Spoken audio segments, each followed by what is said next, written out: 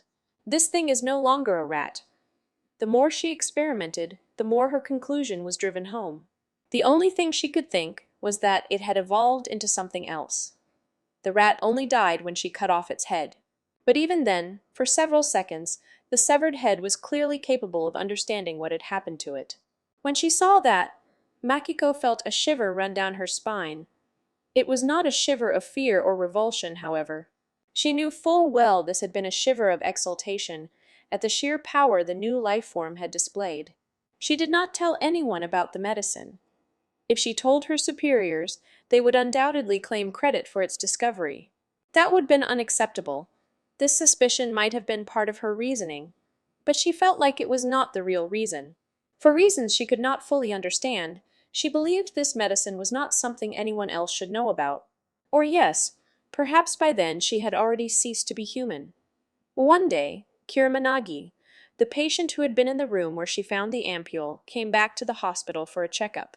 "It's been a while, hasn't it, Nagi-chan?" Makiko said calmly, when she saw her sitting on the couch outside the outpatient reception desk.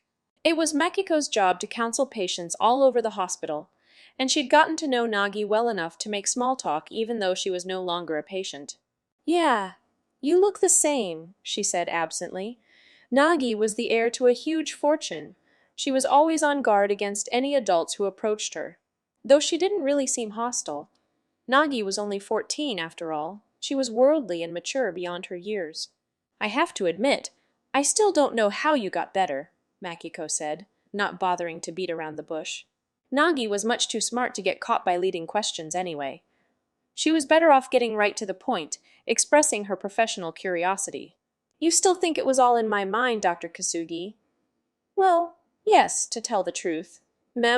Well, I got to admit I've been starting to suspect as much myself." It was rare to hear Nagi admit anything, so Makiko pounced. "Any grounds for that hypothesis?" "Yeah, I met someone. After that, it felt like a weight was taken off my shoulders, and I've been wondering if that was what cured me." She spoke calmly, peacefully. It did not seem like she was lying. So, this girl has no idea that someone might have injected her with the medicine. It didn't seem like she did, which meant there was no point in questioning her. In fact, she had to be careful not to reveal her own cards. "Hey, so this someone, was it a boy?" she said, hiding her own desire to end the conversation. "It was a very strange man. He's gone now, vanished into thin air. I looked everywhere, but I don't think I'll ever find him. Not anymore, Makiko said absently, not at all interested. "Your first love?" Nagi chuckled. "I dunno. Wonder what my dad would have said. When Nagi's father, Kirimasiichi, had been alive, he had struggled to define the shape of the human heart." Makiko had read some of his books. From a psychiatrist's perspective, they were fairly slapdash, but they had a fascinating habit of hitting the nail on the head in a manner she felt sure was pure instinct. "They say first love never bears fruit and is soon forgotten," Makiko said, hoping the cliché would free her from this conversation. "Yeah, I know, but somehow—" Nagi looked up suddenly and stared at Makiko. "Dr. Kasugi, why did you become a psychiatrist, eh? You see, I'm really not sure what to do with myself from now on, so I wondered why you chose your path." The question had taken Makiko by surprise. She could not have explained why. "But, well, maybe I was just a coward," she said, before she knew it. "What do you mean by that?" "Analysis. Part of it involves taking apart indescribable fears. I was a huge coward when I was younger and always wondered why there was such a thing as fear.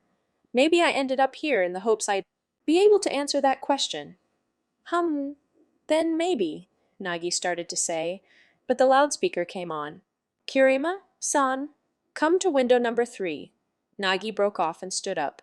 "They're calling me. See you again, doctor," she waved. "Yes. Goodbye, Nagi-chan," Makiko said, waving back. That was the last time they ever met inside the hospital. The next time they met, it would be in darkness. See, once she knew that the medicine brought about a change in living things, Makiko lost all interest in figuring out just what it was. There was something else that preyed upon her mind. In particular, what would happen if I injected a human? She did not have particularly advanced facilities, so there was no way she could try it on a monkey. The basement wasn't large enough. So, a patient? When she caught herself seriously considering the idea, it was enough to rattle her. But we have some patients who are like living corpses. They show no reaction no matter what you do to them. No, no, no, no, no, no, no, no, no. How could I even think that? She wondered if she should just abandon her research and tell the world about the medicine. But then there was the question of who had manufactured it. If a medicine this astonishing existed and no one knew about it, it's been kept a secret. That was the only explanation. So why was it in Kira Managi's room? That question dogged her, but every time she thought about it, she always found herself thinking instead, so if it's a secret, then can I use this without getting caught? And use it. On myself, medicine that granted immortality. To her, the idea became steadily more intriguing. Too, whenever you are hiding something from other people, the world is hiding 10 times that much from you. Kirima Seiichi, the proliferation of Dunno, a string of grisly murders, had been committed in town. Teenage girls were being murdered, one after the other. The string of murders was noteworthy because of the manner in which they were killed. The victims' skulls had been torn open. The maxilla and the mandible had been pried apart, and the spinal cord had been yanked out of the head. The skin on the face had been pulled open without being pared away from the bone. Inside the head there was nothing left. Everything had been removed as though a dog had cleaned it out. Investigators could only conclude that the contents had been sucked out through the foramen magnum and other smaller natural openings into the skull. But how? What reasons could anyone have to kill like this? There were various theories regarding the method of the killings, but everyone on the case agreed that the murderer must be insane. It's possible that the killer holds some extreme superstitious beliefs about the brain and believes he can absorb their knowledge, droned an expert on TV. Kisugi Makiko giggled. What? Asked the intern, sharing the staff lounge with Makiko. Interns were generally the lowest-ranking people in the hospital, constantly running errands for everyone else, but Makiko's position was not much higher, so they were on friendly terms. Nothing. I just thought he looked good on TV, she said dryly. The doctor on screen was an associate professor at a large university. He had written a number of books and was often called to comment on cases like this one. Ha ha, true enough. If you're good-looking, you don't have to actually say anything as far as TV's concerned, the intern said, laughing. Then he grew serious. Dr. Kasugi, what's your take on the case? I can't even begin to understand it. Makiko gave him a pained smile. The director would advise specialists not to get interested in such extreme cases, she said. He winced. The case was something of a taboo subject around the hospital, partly because of their proximity to the murders. The police had come by asking if they had any patients who might be capable of such an act. It had caused quite a lot of disruption. I don't know, maybe the TV doctor's right. An obsession with the brain. That doesn't sound right somehow. Maybe I've seen too many brains, he chuckled. The hospital had a number of brain samples pickled in formaldehyde. They were only about the size of 2 human fists, lumps of gray meat with no mystic aura around them. They were certainly nothing like the vivid objects seen in horror movies. Those props might have been able to inspire the sort of superstition they were chattering about on TV, but real brains were nothing more impressive than what you could find at a butcher shop. That was why most superstitions tended to revolve around the skull instead. But you need fairly advanced knowledge to take apart the skull like that. The killer must be using tools. That person must also be a maniac. His cheery tone made him sound like the maniac. Looking at the crime scene images on TV, he added, maybe the damage itself is his goal. Perhaps he enjoys breaking the skull open. What do you think? No idea, Makiko said, glancing sidelong at the intern. The look in her eyes was cold enough to raise goosebumps. Her tongue cracked like a whip inside her mouth. He's too sweet to bother with. No matter how much I scare him, it'll never have much taste. She could tell exactly how mentally strong other people were now. It was as though she could reach out and touch it. No, it was more like she could reach out and lick it. The stronger someone was, the more bitter the person would taste to her. If they were weak, they seemed sweet. The sensation went well beyond instinct or imagination. The knowledge was as clear and definitive as an ice cube in the hand is cold. Her skills also made it very easy to discover what a human's weakness was. For example, this intern. But if the killer turns out to be a doctor, there'll be no end of trouble, he said cheerily. Like jumping into a snake's nest, Makiko said absently. The intern twitched, turning to look at her. He had gone pale. Wow, what? His voice trembled. That's a common expression, isn't it? Or was it a hornet's nest? Makiko said innocently. He recovered somewhat. Oh, right. Just a figure of speech. You don't like snakes. Not as such, he said, breaking into a cold sweat. Makiko could not tell if this man had ever had a traumatic encounter with a snake. But she could tell that he had experienced some sort of sexual trauma. He had been violated by something resembling a snake, like a male sexual organ. Or perhaps his encounter with that pedophile had been his first sexual experience. Either way, to Makiko's eyes, he appeared to have a snake wrapped tightly around his lower body. What Kasugi Makiko had obtained from the medicine went far beyond even healing abilities, impressive enough to allow her to pull out her eyeball and put it back in. Sensing enemy strength, perceiving their weak points. These were the most impressive of Makiko's newfound abilities. On a basic level, they were nothing more than the traits any animal needed to survive in the wild. They had simply been elevated to extreme proficiency. Of course, she had already put these abilities to use. The hospital director was already incapable of saying no to her. She had several of the snottier nurses fired, but had soon tired of that. She had begun to believe this ability was not to be wasted on such trivial affairs. It would be easy to take over the hospital, but she had ultimately decided against it. True, if she used her abilities carefully, she could do anything. But she was cautious. She had to be wary of the medicine's creators. They would know of her ability or of similar abilities and have countermeasures in place. This was one reason for her caution. But there was another reason, a side effect. The real reason she could not use her abilities openly. If her new talents became public knowledge, the entire world would rise up against her. Bad experience with snakes, Makiko said, still toying with the intern. Every time she said the word, he blanched. No, not really, just… They're creepy, that's all. There was no trace of the cheer he'd displayed earlier while talking about the serial killings. According to the outdated theories Freud put forth, snakes are a metaphor for male genitalia, Makiko said blithely. The intern went white as a sheet and started to tremble. Like I said, it was not like. I've never… The tip of Makiko's tongue could taste the sourness of his fear. It was pathetically weak. A violent urge rose up within her. She felt a sudden desire to shred apart the frail life form in front of her. She wanted to scare him to the brink of madness and toy with him before tasting his blood. No, that was understating what she wanted, what she needed. She longed to stick her head right into his mouth and suck out all the chemicals in his brain. She wanted to do to him what she did to those high school girls. Wah! What's happening? This is a dream. A nightmare. It must be. Nothing like this was ever meant to happen. Help! Somebody help me! Voiceless screams, death throes, and the delicious chemical secretions terror released into the body. Human fear was the ultimate pleasure for her. But now was not a good time. If she killed this man here, she would leave evidence behind. And even if she drove this man to the limits of terror, she would never get any real pleasure from it. She would have to exercise forbearance. She acknowledged the urge as one of ravenous desperation. It would eventually demand release. But not now. Are you okay? You look pale, she said, shifting her tone and looking at the intern with concern. You've had so many emergency patients recently. Are you drinking vegetable juice? Oh, the one the assistant director keeps hyping up. Honestly, it's just not my thing, he said, obviously relieved that she'd changed the subject. He looked like he'd escaped within inches of his life.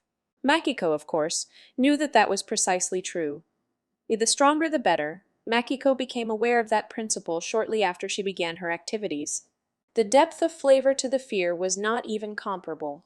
In the last 3 months, she had already taken apart the skulls of 5 people, and every one of them had appeared to have an incredibly strong will. Checking up on them later was easy since the media was reporting their information in great detail. It seemed that all of the girls had had unusual personalities. Their youth might have had something to do with their apparent fearlessness. Makiko had little interest in pondering the matter further. It was transparent, after all. She did not need to look hard to find additional prey. She could find her victims just by wandering around town. Almost none of them were men. She began to suspect that the kind of strength she sought might not be a male trait. Men typically started shaking with fear instantly, ruining their taste. There were scores of tall, physically imposing men who, when confronted by Makiko, were no stronger mentally than an average 3-year-old. The few who were unafraid were severely lacking in mental stability. But the nice part about the unstable ones was that they were quite easy to control. She could toy with the long-term patients, nibbling at their fear, and none of them showed any inclination to fight back. It was so easy. However, such low-hanging fruit did little to sate her hunger. They were more like a snack, not truly satisfying. All the weaker people did was fuel her desire to find the real thing. But I must figure out something to do with the bodies. She attacked when the urge drove her to it, and the aftermath was rather gruesome. If she didn't keep a low profile, whoever had made the medicine would eventually notice. I must do something. There had to be a good way to dispose of them. She had to think of something safer. She needed a technique, like the contraception methods used during sex. And she would have to frame someone else for the earlier murders. The media and police seemed to believe the killer was male, so she could easily find an appropriate scapegoat. That would keep anyone who could threaten her from hunting her down. She chose her course of action carefully and cleverly. But despite her cunning, she was still unsure why the medicine had granted her new powers, along with these violent urges. There might have been some distorted fate, a massive, unstable meaning behind the uncanny birth of Kisugi Makiko, who could have remade the world, but there was no one on Earth who knew about it. At least, not yet. "Well, I'm home," Kisugi Makiko announced as she walked in. Her mother met her at the door. "You must be tired. I've drawn you a bath. I'll eat first." They sat down at the table, just as they always did. On TV, a news anchor was providing the latest updates on the skull dissection murders. "My, how terrifying! Makiko, San, you really have to be careful out there. Such a terrible thing, and only happening to girls." Her mother shivered dramatically. "Yeah," Makiko said absently. Ironically, Makiko was the reason for her aging mother's weakness. The idea that anything might happen to her beloved daughter was a source of unbearable fear. It would be so easy, so very simple. All she had to do was tell her mother the truth, and it would destroy her world. It was so easy Makiko had never bothered. Occasionally, she would glance at her mother's profile as they watched TV and wonder what she would taste like. But she'd never done anything more than wonder, so far. The news shifted subjects, and the president of some other country came on screen. He was surrounded by a small army of imposing bodyguards. Makiko could detect every one of their weaknesses. A single threat could make them all her slaves. Recently, Makiko's abilities had begun operating on a greater scale, well beyond individual weaknesses. She could now see holes in the policies of a large corporation, for example. Humans did not live in isolation, but in communities, and she had learned to detect what the weaknesses of those groups were. She used her newfound skills to place several organizations under her thumb. She began to use them to gather information for her, including some clues as to the medicine's creators. It would not be long before she'd be able to determine the weakness of an entire nation just by looking at its president. What would it taste like when an entire nation screamed, writhing in fear? Maybe something even larger existed, an existence beyond her imagination. She said nothing to betray her thoughts, simply moving her chopsticks as her mother shook her head and complained about the state of the world. It was not yet time for action. 3. If you are a warrior, born to fight, then the object of your life's purpose exists only within the enemy. Kirima Seiichi, Isolation, and Faith Kisugi Makiko sat in the hospital examination room by herself, looking at a file concerning a certain individual. There was a headshot clipped to the side, and the file looked like a patient's chart at first glance. However, this person was not staying at the hospital. In fact, she had never even been there. She was just a girl Makiko had seen on the street. She had been in a coffee shop comforting a crying friend. It seemed her friend had just been rejected by a boy. But this girl was not comforting her friend with uncritical pity and meaningless reassurances. Instead, she patiently explained that while the boy had certainly handled it badly, her friend was partially to blame for the breakup as well, and her friend accepted the explanation. Makiko was impressed. Most heartbroken girls were much too upset to listen to any explanations regarding why they had been rejected. A casual observer would not have noticed, but Makiko could tell this girl was extremely intelligent and very persuasive. And very strong. Astoundingly so. Imagining her quivering in fear was so exciting that Makiko almost attacked her right then and there, but she managed to restrain herself. She arranged for one of the men under her control to investigate the girl. She was surprised to discover she was still in junior high. "She's only 13. The youngest victim so far had been a high school junior. This special girl's name was Suima Kazuko. As with Makiko's other targets, she had a reputation for being unusual.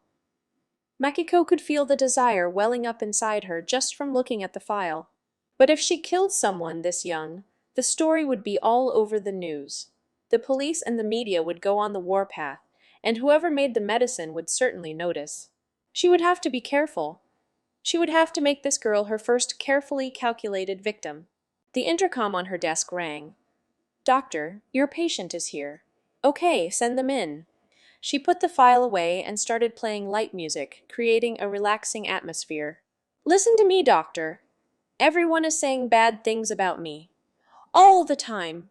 I think someone is following me. No, well." As her patients babbled on with the utmost seriousness about their absurd problems, she said nothing. She just sat in silence, smiling reassuringly. She was quite efficient as she handled each one. In the past, she had tried to be as nice as possible, but now her counseling was brisk and businesslike. Strangely enough, her patients seemed to like it better. One patient said to her with bizarre cheerfulness, "Just between you and me, the world's about to end. Oh dear." "Yes, I agree. It's a shame. There is a terrible evil lurking in the world, and it is starting to move," he said with the utmost sincerity, but he was oddly upbeat. But why is it going to destroy the world? That's why it was born. There's nothing else for it to do. It's merely following the instincts it was born with. It's destiny. He didn't seem to mind the dire fate of mankind." "I see. How awful. I don't suppose there's any way we can stop it." "Of course not." He shook his head happily. "Then what should we do?" "There's nothing we can do. We just have to give up and wait to be wiped out, writhing in fear. Fear. I imagine we'll all be very scared," he said, his mood only improving. Makiko chuckled. "Sounds terrible," she said, as if it did not affect her either. "It will be," the patient said, "like a dog with its tongue hanging out and tail wagging." The Beach Boys' clear voices were singing Surf's Up aboard a tidal wave over the examination room speakers. See! The final patients for the day were a junior high school girl and a young mother. The mother was a nervous wreck. She kept looking around restlessly. "Please take a seat, Miyashita," Makiko suggested. Only then did the woman sit. Her daughter remained standing. "So, what brings you here today?" Yes. This girl. The mother glanced at her daughter with a look that could only be described as loathing. The girl looked tense and very embarrassed. She couldn't believe her mother had brought her here. She seemed quiet enough, though. There were no outward signs of anything unusual. "What about her?" Doctor? You've heard of multiple personality disorder?" the mother blurted. Makiko grimaced. "Yes, of course." That was a foolish question to ask an expert in the field. The mother failed to notice Makiko's tone. That's what's wrong with my daughter," she almost shrieked. Now, Miyashia," Makiko soothed. "She is! I'm sure of it," the mother insisted stridently. Makiko glanced at the daughter. She was absolutely mortified and had turned bright red. "There is a very strange man's personality inside my daughter's mind." "There is. He almost killed me. Mom! You be quiet, the mother snapped, hysterical. She seemed far crazier than her daughter. Well, Miyashita-san, I don't know what happened, but multiple personality disorder is, in most cases, a fraud. Particularly in this country, there are almost no recorded cases, Makiko explained. The mother went pale and moaned something, but she was too worked up for Makiko to understand a word of it. At any rate, may I speak with your daughter in private? Makiko said, concealing her irritation. She summoned the nurse who led the mother out of the room. When they were alone together, the daughter sighed. So, are you a split personality? Miss Makiko glanced down at the chart and continued. Miyashita Tuka? So she says. Not that I can tell, but Tuka shook her head. The music stopped. The cassette had finished. Makiko absently switched it to the next one on the stack and pressed play. Classical music. Tannhauser. Do you have any idea why your mother came to believe this? I was asleep, and my mother suddenly came into the room and shouted, Who are you? And I woke up surprised. You were asleep. Yes.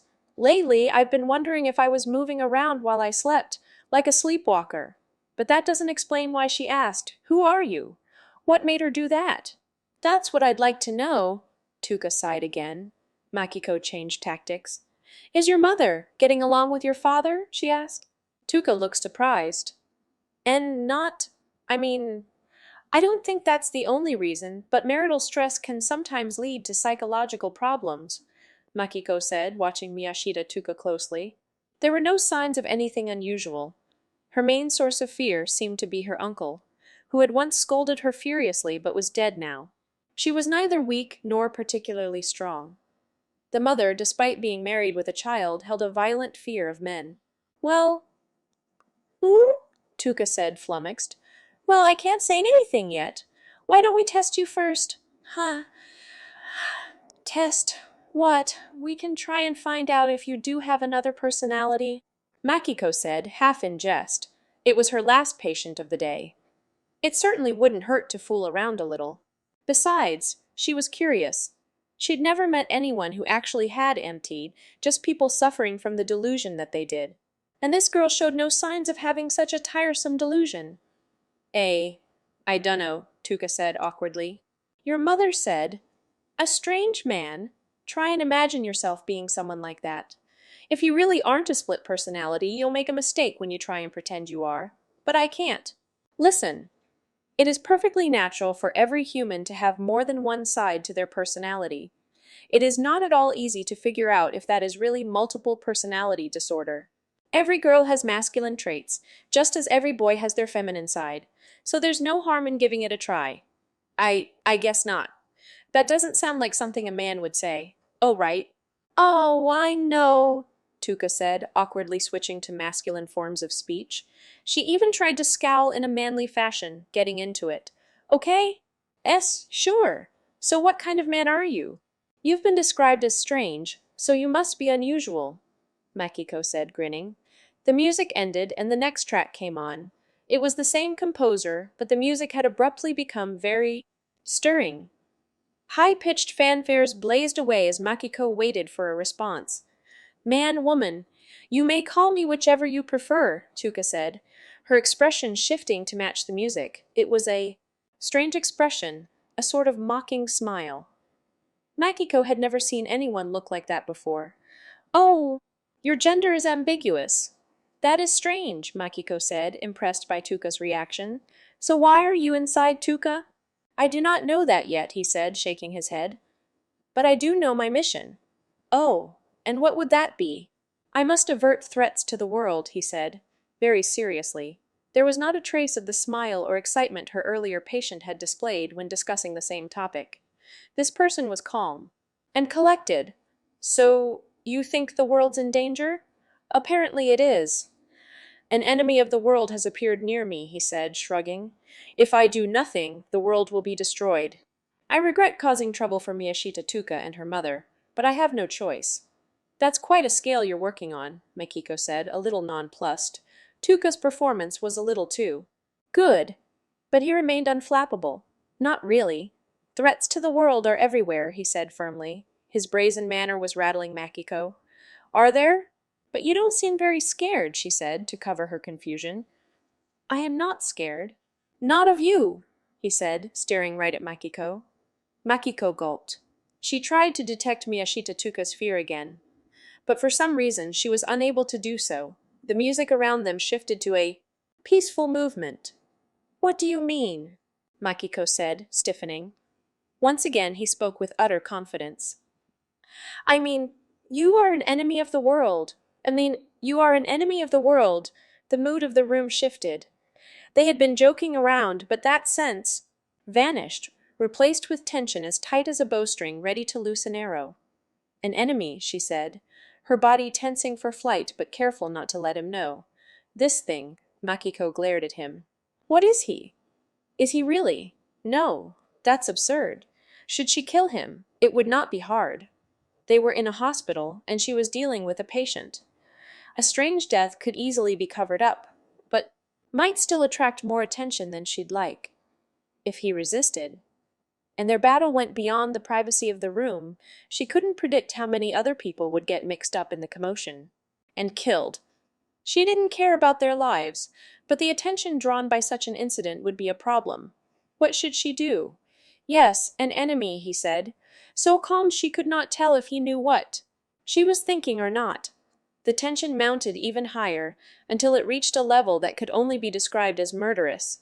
Until, but not only you, the course of the conversation changed. To be strictly accurate, the potential to become an enemy of the world lies in every human. Humans are like fuses. They can go off at the slightest opportunity. Any human is capable of shaking the foundation of the world without a thought for the consequences. He sighed. His manner was nothing like Miyashita-tuka's. He seemed to be living in a much harsher reality. I could be described as the natural predator of that type of person. There was something artificial, something staged about his behavior. Makiko was relieved. Oh, the conversation had become very abstract. She started to relax.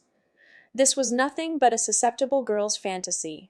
If all humans are like that, then I guess that does include me. It does. But is everyone that dangerous? I think most people are pretty normal. Being normal is what makes them dangerous. How so? If you encounter something truly unique, people with a strong sense of self can deal with it calmly. But if someone is too normal, they will get swallowed by the waves, pulled along by the current. That kind of rampage is the most dangerous. People who are satisfied with being ordinary have no resistance. And the world is not as stable as those people believe. It is always in danger. People who wish to knock down the walls have no shortage of chances. His speech finished, he stopped talking. Makiko said nothing either, not quite able to find words. Only the music broke. The silence. This is good music. Very beautiful, he said. Yes, nothing wasted, just simple. Unadorned beauty, Makiko said, nodding. And it contains no trace of fear. What do you mean? There is too much fear in the world. It's frustrating. How great would it be if all fear were to vanish? Makiko was speaking just for the sake of it, but to her surprise, she found she genuinely meant the words. Even so, she could not live without fear, not now. I see. That is your tendency. That is what will make me an enemy of the world. Everything has many sides. Even an idea like the absence of fear can be interpreted in more than one way. For example, if nothing died, then there would no longer be fear. He stared directly at Makiko as he spoke. I see, Makiko said, meeting his gaze. He might be right, that might be the truth. Makiko herself had no way of telling, but she could detect the weak points of individuals and organizations, and might eventually be able to detect the weak points of the world itself, and then would she strike at those weaknesses? There was no question about it. If she had the opportunity, she would have no choice but to ride that wave. So when you find an enemy of the world, what do? Kill it. Scary. I have no choice. That appears to be what I am, he shrugged. And you have no remorse? None. I doubt the ones who become my enemies would want that from me. Ah, so you offer your foes a proper fight to the death? Like a duel? Makiko said, chuckling. Of course, you don't agree? He asked, staring directly back at her. The music was rising, building to the big finish. Makiko found herself murmuring, "When I die, I'd like to have this kind of music send me off. Not some turgid requiem or sutra." He nodded silently. "For if there is such a thing as a god, then that god would exist only in the future. Kirimasiichi, vis imaginator, I'll prescribe some." "Medicine for your mother as well," Makiko said. The elder Miyashita looked alarmed. "Oh, I'm not," she said, clearly rattled. Before she could say anything else, Makiko jumped ahead of her. "Oh no! Nothing serious. Just something to help you relax. The best way to help your daughter's feelings stabilize is if you stay calm." The mother backed down without much confidence. She clearly no longer knew what was right, what was the truth. No one could ever really be sure they were right. No one in this world could ever know everything there was to know. "Tuka-chan, try not to push yourself too hard." "Okay," Tuka said with a cute, girlish smile. Not a trace of shadow anywhere. Right here and now, Makiko thought absently. What's to stop me from killing this girl and everyone else in the hospital? Their fear would be very sweet. And if fear would be very sweet, and if she made it look like she had died as well, that would not be a bad way to conceal her identity from the world. But it was just a thought. But it was just a thought. It would attract too much attention. She was not yet at the stage where she could act that freely. Not yet. Well then, yes. Thank you. And that was all for the time being. When the world would be in danger, only God knew. God only knows closed. Seiichi was sitting alone on a park bench, staring vacantly up at the sky when a girl came over and stood in front of him. She was about 10 years old, about the same age as Seiichi's only daughter, Nagi, or maybe a year younger. She wore dark clothes and had, well, groomed long black hair parted down the middle. She was quite pretty. Seiichi was 43, but she stood there staring at him, unabashedly. Seiichi looked back at her. He had been working hard on his manuscript and was absolutely exhausted. Over the last 3 days he had not even taken the time to shave or change clothes. He must have looked highly suspicious.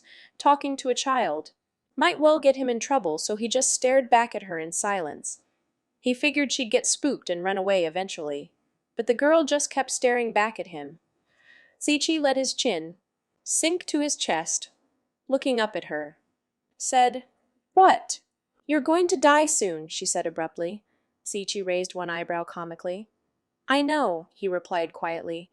"I know," he replied quietly.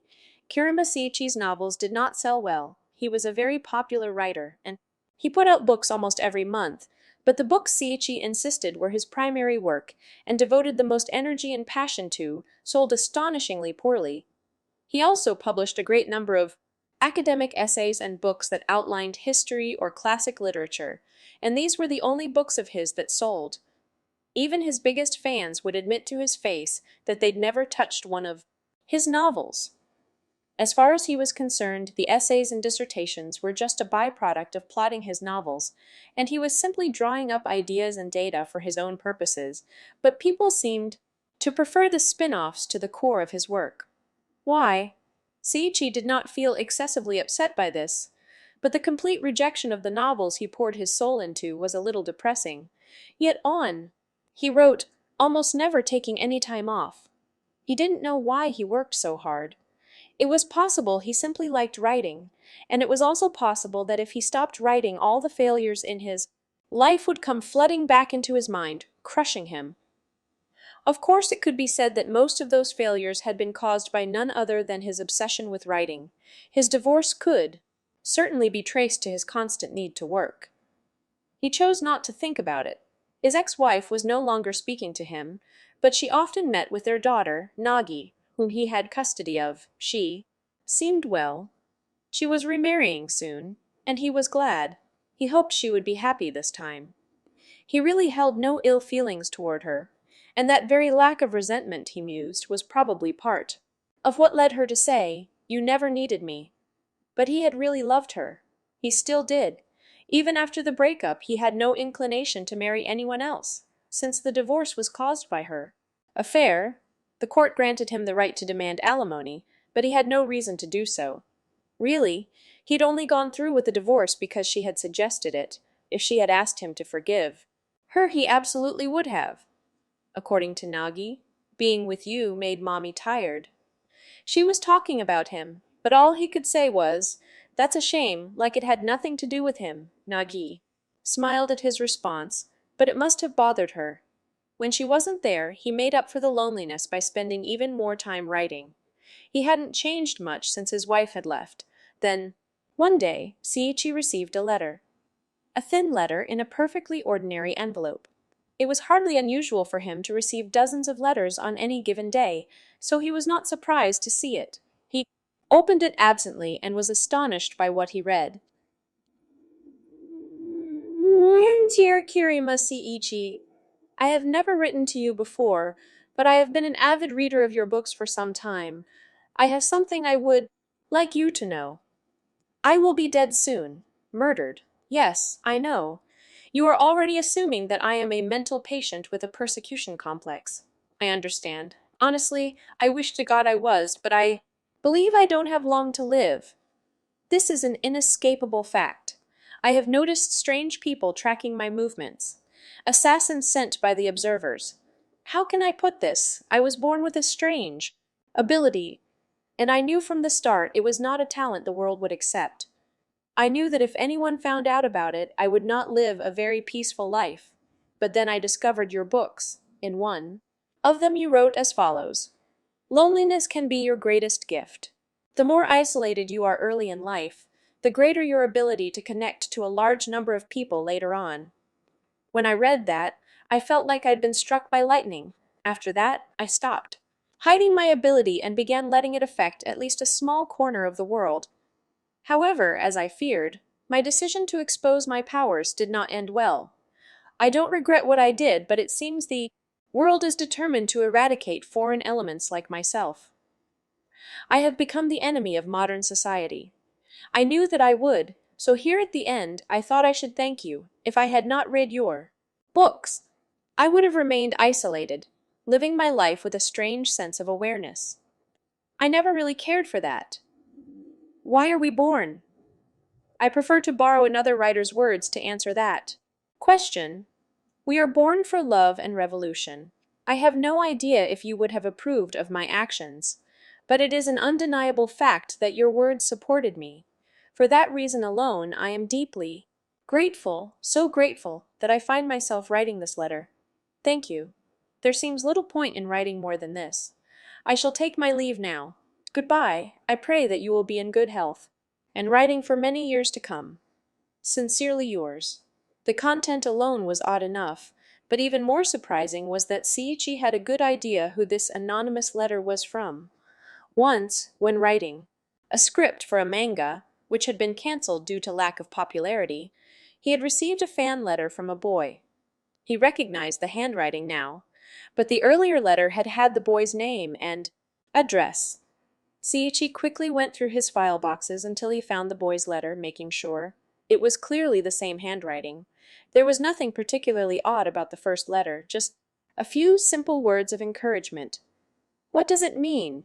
He'll be murdered. Seiichi found the letter fascinating. No matter how unusual his readers tried to make themselves sound in their letters, he could always determine the source of their intentions. But this one felt different. The writer simply wanted to send him this message, nothing more. Deciding he had to know more about the writer, he called his consistently idle friend Sakakibara General Gen. Are you free, basically? I pretty much always am, you know that. What? Got something you need me to check up on? Yeah, something strange? I need it as fast as possible. Okay, leave it to me. Jin was a martial artist, but he had stopped teaching due to deteriorating relations around his dojo. It left him free to work part-time, collecting information for Seiichi. He helped out often enough to earn credit in Seiichi's books, but he insisted he wasn't the type for publicity and refused to allow Seiichi to use his name. Please, Seiichi said, hanging up after filling Jen in on the details. For a while he sat in silence, thinking. An enemy of society. Seiichi himself had used that phrase somewhere in his writings. That's what bothered him most of all.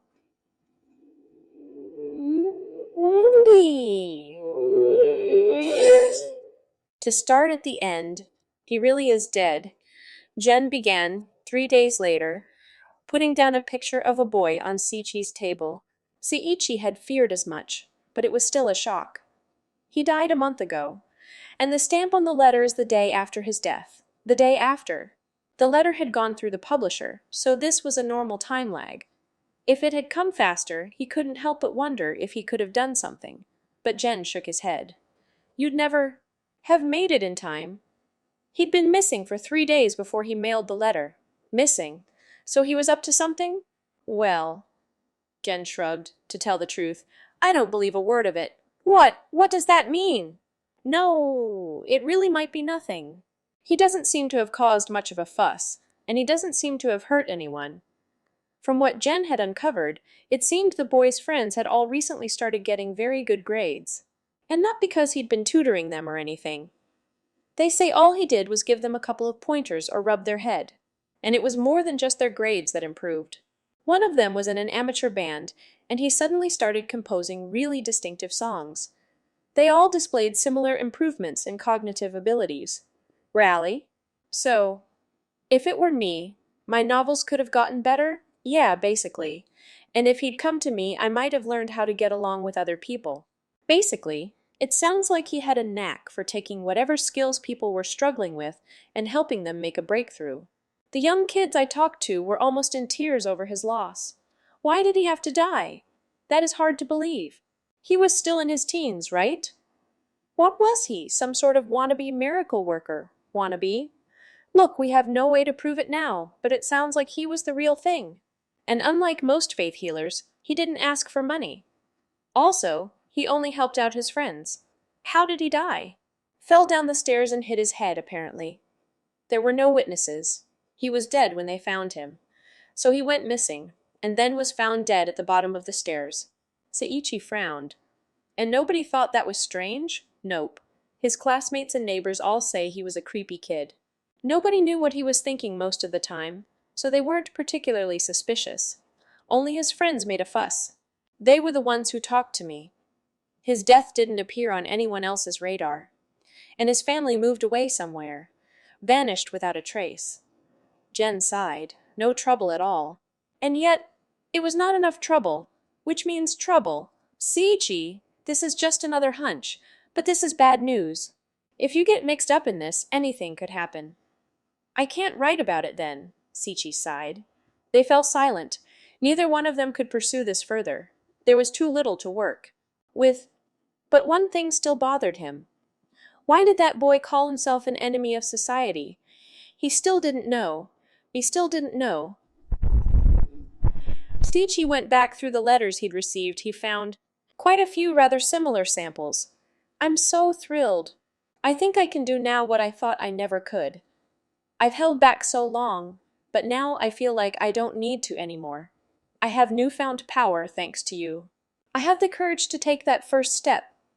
Until now, he had been content to know he made his readers happy, and he'd been grateful for their letters, but now he saw a common thread lurking behind. Their writings. They're all talking about what they can do, skills they didn't have before, things like that. But what did they actually mean? Belatedly, but with no better ideas, Siichi sent letters back to them asking how they were getting along. Almost all of them came back undelivered. Those that did elicit a response were always from the family. Passed away 2 years ago. He was a big fan of your books. By this point, it was rather obvious. People who loved Kirima Seiichi's books were either dying or going missing. What the hell is going on? By this point, he couldn't even talk to Gen, his best friend. Gen had such a powerful conscience that he would pay no heed to the danger involved. If he'd found even a tiny clue about the first boy's death, he would definitely have followed up on it. But even he had said nothing good could come of getting involved in something like this. Seiichi could almost smell something major operating behind the scenes. Thinking about it was making his stomach hurt. His nerves were fraying. Nagi noticed and had started asking if he was okay, looking worried. Nah, it's nothing. You're working too hard. You need to rest, she wheedled accusatively. Seiichi could feel himself calming down. Nah, I'm fine. Really? You are not. I'm serious, Dad. Haha, sorry, sorry. Every time Nagi got mad at him, he thought, no matter what happens, I have to keep her out of it. He had no way of knowing what the future held or what kind of destiny his daughter would eventually choose for herself. That she would become the Fire Witch was beyond the imagination of even a writer like Kirimasiichi. His output never slowed. Obviously, part of his drive to write was so he'd earn money and be able to raise Nagi, but above and beyond that, he simply felt like he had to write. He didn't know why, but the way he wrote had changed. He stopped writing novels. He devoted all his efforts to the kind of Kirimasiichi works that pleased people, books that had commercial value. Hardly anyone noticed the change. His novels had always been largely ignored, and their sudden disappearance did not make much difference. Since he was still publishing more than 10 books a year, he could hardly be accused of slowing down. Then, one day at the dinner table, Nagi said something that made him look up in surprise. Hey, what? I said Mom wants to see you. Why? They've set a wedding date, and she wants to see you once before then. I don't know why, Nagi shrugged. But I have no hold over her. I wonder why. You don't want to see her. I can tell her that. It was hard to tell which of them was the parent. No, it's fine. Tell her I'm willing to meet, Seiichi said. Nagi started back at him. Dad, you're still in love with her, aren't you? You'd do anything she said, he flushed. That's not the kind of thing you should be asking, but, never mind. What? Nothing, she said, turning away. Now I have to know. Tell me, he insisted. Okay then, Nagi said, sulking. The man she's marrying, he's rich. A lot richer than we are, huh? So? So an extra child or two wouldn't matter at all. Now Seiichi understood. I see. She wanted to take custody of Nagi. That's why she wanted to see him. So, what do you think? What do you think? Nagi countered, sounding a little angry. Oh, he would be lonely without Nagi. But if Nagi was taken away from him, her safety might be guaranteed. Nagi stared up at him earnestly. Then she suddenly burst out laughing. Ah ha ha ha! Seiichi looked back at her, surprised. Well, you look like you were about to cry. Don't worry, I'll stay with you, Nagi promised, grinning happily. Seiichi was taken aback. I really looked like that. It was so obvious. You really are a green, she said with a touch of childish bluntness. Had she learned the phrase watching samurai movies, green? There were times when Nagi seemed to be much more of an adult than he was. You're much more capable than I am. Yikes! I am. Children are born later, and it is our destiny to out-evolve the adults. She cackled. This time some sci-fi film was providing her ideas, in all probability. Evolve. They do say the child is father to the man. That was an English expression and actually meant much the same thing as the Japanese expression, a 3-year-old soul lasts 100 years, but he chose to translate it literally. So, by evolve, are you saying you plan to crush the people that came before you? He said, taking the joke to the next level. Nagi laughed again. Of course. All the humans who have ever lived were just stupid, and we kids will have to teach lessons to adults instead. Ha ha! She waved a finger around. So while you brag, we have to bow our heads to you. Sounds awful. I bet a lot of people would object. He trailed off, an idea striking him. Evolution? Of course. How had he not noticed? That was the reason. He had been thinking of little else. That boy with the ability to make other people's talent bloom, and all the others as well. They had all been ahead of the people around them. Until now, he had been wondering why such amazing people had been targeted. But he'd been looking at it backwards. They had been eliminated because they were advanced. By what? He had just said it himself. Everything in the present would resist the appearance of the future. The scale of that made him dizzy just thinking about it. Such careful and knowledgeable targeting went far beyond the level of any natural organization. This was a war for survival. There could be no mercy. The new people would be killed the instant they showed even the slightest glimpse of themselves. and all the people who had read his books and decided to use their powers. So now they had not yet noticed, but it was only a matter of time. When the people disposing of these evolved children noticed that they were all reading his books, they would come after him. He tuned her out abruptly.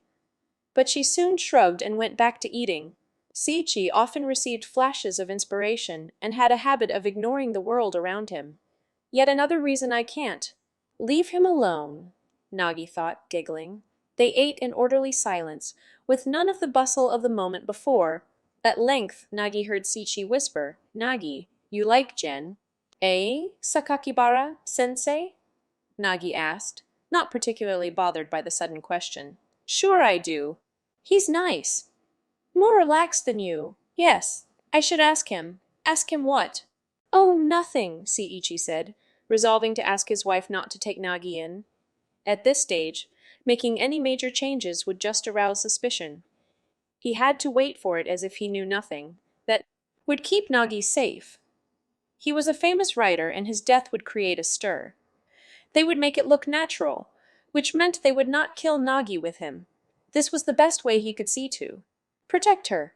One sunny day in the early afternoon, a girl was walking alone through the park. She did not have any particular destination in mind. She was just wandering. She had a pretty face, but she liked being alone, and did not feel lonely walking around without any friends to walk with her. She hummed quietly, enjoying the quiet beauty of the trees. Ahead of her she saw a bench. Her expression clouded slightly. There was a man on the bench. He looked completely exhausted and was staring blankly up at the sky. She went slowly up to him and stared into his face. He looked back. At her. They stared at each other for a while. At last he smiled faintly, and the girl said, "Mister, what? You're going to die soon. I know, and you don't mind. There are some things that knowledge can't prevent. You're not even going to try? I ended up like this because I did do something." It was a strange conversation, but it made sense to both of them. The girl looked up at the sky where the man had been looking. "What were you looking at?" she asked. "The birds," he said. "I was thinking about the birds." "What about them?" the girl asked, crooking her head. The man raised his eyebrows and answered with a question. "Do you know why birds can fly?" "Because they have wings." The man shook his head. "Because there are very few creatures that can fly. Insects and bats are about the only other living things in the air. That's why." "Airplanes?" she asked. The man smiled. "Those are not alive, so why do only birds fly? If there is nothing else there, they can live without danger. The sky is the birds' domain, and nothing else gets in their way. The birds have survived like that for a very long time." "For how long? You know about dinosaurs?" the man asked suddenly. "What about them? Those are the birds' ancestors. At least that's one theory. Do you know about the Archaeopteryx?" People believe that birds descended from it, but some people think it was actually the reverse, and the Archaeopteryx is what happened when birds were evolving into dinosaurs. Which means the birds have been around since before the dinosaurs. It had turned into a lecture, but the girl was keeping up. But the dinosaurs died out. There are a lot of other things on the ground. They were unable to survive down there, not because of a meteor, the girl asked. The man laughed. That's just a fairy tale. Even if one did fall, if it was big enough to wipe out the dinosaurs, it would have killed everything else, too. The dinosaurs just proved unable to compete with the other creatures. There's no other reason for it, he explained patiently. The ones that could fly lived longer, which is very significant. But sometimes birds fall out of the sky, and sometimes it snows in April. In other words, danger and the unexpected affect all living things equally. The question is how you survive despite them. A dramatic way of putting things, but his tone was placid. He spoke with no trace of pretension. Humans, too. Humans, and things beyond humans, the man said, stressing the last bit. There are things that are mostly human, but a little bit different from the humans that came before them, and they are engaged in the same struggle. Struggle! Everyone copes with the struggle in a different way. Some run away, some hide, and these are both ways of fighting, no better or worse than any other. They are all trying out different possibilities. The girl was silent for a moment. Then she asked, "Who are you?" An ontological, fundamental question, but the man's answer was very simple. "A humble writer? A writer?" "So you're important?" the girl asked. The man laughed. "I'm very important indeed. I may not look it, but I'm an enemy of society. Public enemy number one." He seemed to be joking, but his tone was serious. Enemy? People who are too new for the world, and have no choice but to be its enemy, all seem to be very impressed by my books. "I might as well be leading them personally," the man said quietly. But there was certainly a note of pride in his voice. "So you're tempting them?" "Maybe. But I don't really believe that much in words. If my words have given someone encouragement, then they already had the strength to follow through within them. All I've done is give them a little push. Tell them they can go ahead and use that strength. That's the most that words can do. I can neither order them to take the first step nor prevent them from taking it. The words I write are nothing more than weapons, tools. How they use those weapons is up to them." The girl thought about this for a while. Then she said, "But you're going to die, apparently, so it won't work out." "It'll end unfinished," she said apathetically. The man did not seem to care much either. Nothing in this world ever works out perfectly. Everyone lives their lives making irreversible mistakes, large or small. Even when they know they'll fail? Who decides what failure is? But if you die, you don't know what happens next. The will remains. Even if it doesn't look like anything but evil, if you try to do something and seriously work to make it happen, then that will leave its mark on other people. Those people might not get there either, but what they do will be passed on to other people. And who knows? One of those people might finally reach the heart of the world. The man's voice faded out. He looked up at the sky again. "What's your name?" he asked. "Minahashi Suiko," the girl said. "You can see people's deaths." "Yes," she admitted. She had never told anyone this before. "Do you think that strange ability is a curse?" "I don't know," the girl said without emotion. She didn't seem to know if it was a curse or a boon. Nobody ever does. "And nobody can ever decide if that is a failure," the man said, staring up at the sky, not looking at her. "Whatever you choose to do with it, even if it ends before you finish, someone who comes after you might be more successful. Who? It might be your enemy. It might just be a random passerby. It might even be someone who has no connection to you at all. I don't know. I have no way of telling. Nobody does." The girl looked up at the sky herself. They stared upward in silence. At last the girl asked, "And you?" "Emma, will there be someone after you? Do you believe someone will continue what you're doing?" she asked. "Not sure," the man said, smiling ruefully. "Truth is, I always wanted people to read my novels. If you had looked down on that part from above like a bird, you would have seen—" The man stand up and the girl walk away again. And thus public enemy number one met the person who'd become the enemy of the world 8 years later, and parted, neither of them knowing what the other had done or would do. The chance encounter, like all of reality, faded away to nothing. V's Imaginator, Part II, Public Enemy, No. 1 closed.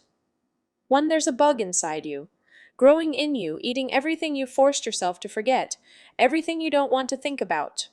Your bug will decide your fate one day. And, chances are, you will die because of it. For some reason, those words came floating back into his mind.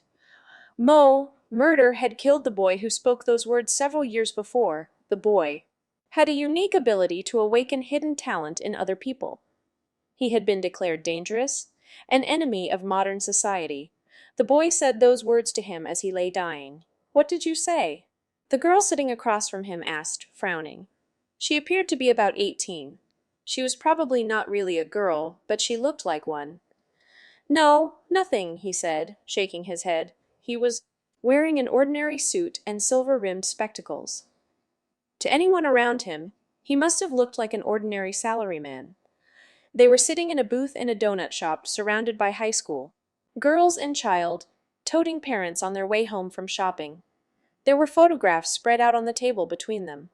Well, technically they weren't photographs but copies, printouts, all of Them featured strange images. They were pictures of human figures lying on their side, limbs flung out like they were dancing, their mouths open wider than their heads. Looking at them led him to make the macabre discovery that human skin could stretch farther than he had previously imagined. He'd seen similar imagery in The Mask, but this was no movie. These were pictures of real people. They were corpses.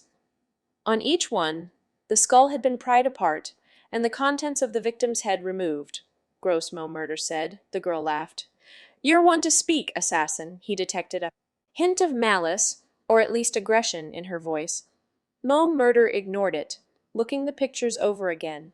He had killed enough people that he probably didn't have the right to judge the violent acts of another.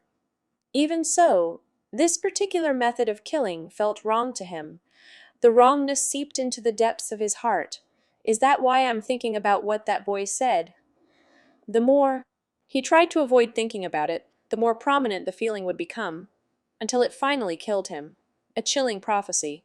He'd put it out of his mind until now. So, any ideas? Why would someone kill like that? You're a killer too. You must know something, the girl said, trying to wind him up. No, Mo Murder said honestly. What a shame. Well, this is your new job. Figure out why they're killing like this and kill the murderer if you must. You're quite familiar with ending others' lives, so this should be easy for you, the girl snapped. She clearly didn't want to be anywhere near him. It was starting to bother him. Pigeon, was it? You seem a little emotional, he pointed out. She scowled furiously back at him. A killing machine has no right to criticize, she said, as though she were looking at a mortal enemy. I understand that you do not care for assassinations, but your duties include providing backup for that kind of activity, Mo Murder said calmly. Despite the nature of their conversation, all around them they could hear high school girls laughing and chatting. Nobody paid them any attention, so their discussion went unnoticed. Pigeon glared at Mo Murder, and he met her gaze with silence. At last, she looked away. Let's talk about work. Very well. This series of gruesome murders had been all over the news lately. The victims were all females in their late teens, and the method of murder, prying the skull open while the victim was still alive and removing the contents, was so bizarre that the TOA organization had suspected there was a reason for it that was beyond mankind's current capacity to understand. Thus they had ordered an investigation. Since it related to murder, they had assigned the mission to an expert on the subject. Murder. Pigeon was a messenger, carrying orders to the agents scattered around the area. She had brought him his orders, along with all of the information the organization had gathered so far. I think I understand what I'm supposed to do. I'll start work at once, Mo Murder said, closing the file and handing it back to her. He had memorized the contents. She took it glumly. It would soon be destroyed. Where will you start? She asked, not looking at him. I thought I'd begin by looking at the crime scenes. I want to figure out how they died. I want to figure out what the killer was after. The police did that ages ago. You won't find anything. There might be something that links them together, something the police overlooked. I think this killer is clearly acting with a goal in mind. You sound pretty sure about that. So you'll check out the scenes then? Exactly. Mo Murder stood up and headed out of the shop. Pigeon watched him leave through her lashes. There was a hidden, almost snake-like darkness in her eyes. Mo Murder's human name was Sasaki Masanori. Officially, he worked in the sales department of a major food manufacturer. If anyone were to call his company, not that anyone ever would, they would reply Sasaki is out at the moment. He'd never even been to the place. It was unlikely he ever would. As a synthetic human, he had the ability to release micro-oscillating waves from the palms of his hands. He could use this talent to agitate a human's organs into pulp or make a knife vibrate like a chainsaw. The only thing he couldn't cut through was armor specially designed to resist his attack. Such armor had once defeated his ability. Even without the use of his power, he had managed to kill his target, a traitor to the organization named Scarecrow. Mo Murder's true ability was not his weapon, but rather his finely honed killer instincts. Mo Murder was investigating one of the murder scenes. It was an ordinary park in a residential area with one slide, four swings, a sandbox, and a sisu. Over to the side, against the hedge, was a small bench that could maybe seat four. The first victim had been found dissected on that bench in the evening, after the schools had released their students. Mo Murder sat down on the solitary bench. For a short period of time, the place had been crawling with reporters and rubberneckers, but that murder had occurred a month ago, today. He was alone. The police investigation had long since wrapped up. Mo Murder looked around. There was nothing particularly worthy of attention about the site. There were no nearby tall buildings, just a bunch of similarly sized houses. There was no apartment building where someone might conceivably have been watching through binoculars. The park was on a little hill just high enough that the scene of the crime was not visible from the road. However, there wasn't a fence around it, so anyone cutting through the park would have seen something. If the victim had screamed, it would have drawn attention, which meant the murder happened so fast she never had time to scream. But the murder seemed to be too impulsive for such technique or power. Considering the state of the body, this should have been more calculated, deliberate. But it seemed like she had been attacked without hesitation. It was just a coincidence that no one saw them. I'm sure of that. But then, that would mean this was more like a carnivorous animal out hunting? Someone said. He looked up in surprise and saw a girl standing there. When he saw her face, Mo Murder gawked. It was Kirimanagi, the daughter of one of the men he'd killed. Why are you investigating this? She asked, ignoring his evident shock. Investigating? No, you must be mistaken. I'm not. That's a lie, Nagi said firmly. She was wearing a jumpsuit made of synthetic leather, and he could not tell how old she was. Though he knew she should only be about 14, she looked like she was at least 18, and a rather grown-up 18 at that. Snooping carefully around the scene of a crime, sitting down on the bench and looking to see if there are any tall buildings. Around, and then muttering to yourself as you try to imagine the killer's state of mind. If you aren't investigating, just what the hell are you doing? He noticed belatedly that she was using very masculine speech patterns. At the same time, he realized she had sensibilities rather like his own. She was just as perceptive as he was. The only difference between them was that he would not have spoken to someone else. Assassins never did. The only people who did that were warriors, people who needed to size up their enemies. What does my investigation have to do with you? He said. He already knew the answer, and she knew that he knew. Nagi grinned. Obviously, it relates to me because I'm investigating too. She was so fearless he could hardly believe she was only 14. Seeing her like this, Mo Murder found himself feeling relieved. Very relieved indeed. I'm glad I didn't kill her. He was surprised to hear that thought cross his mind. Quickly, he said, I've seen you before. I remember your face. He tried to get his emotions under control. Yeah, my dad was a famous writer. When he died, there were pictures of me in lots of magazines, Nagi said, snorting. You're right. You're right. I was investigating. He handed her his card. I don't know. Just felt like I might be able to understand what was happening here, Mo Murder said. Nagi was sitting next to him now. He was, of course, lying. After all, he could hardly tell the truth. An ordinary salaryman? Nagi said, looking dubiously at Sasaki Masanori's card. I know. It was just a feeling and I couldn't shake it. I felt like I might have something in common with the killer. Which sounds creepy, but I couldn't shake the thought. Mo Murder was using an advanced confidence trick. By explaining something that could not be explained, the flaws in his reasoning sorted themselves out. He knew from the start that Nagi would hardly accept any normal excuse. Nagi looked up from his card and stared at Mo. Murder! Glared at him. Those were not the eyes of a child.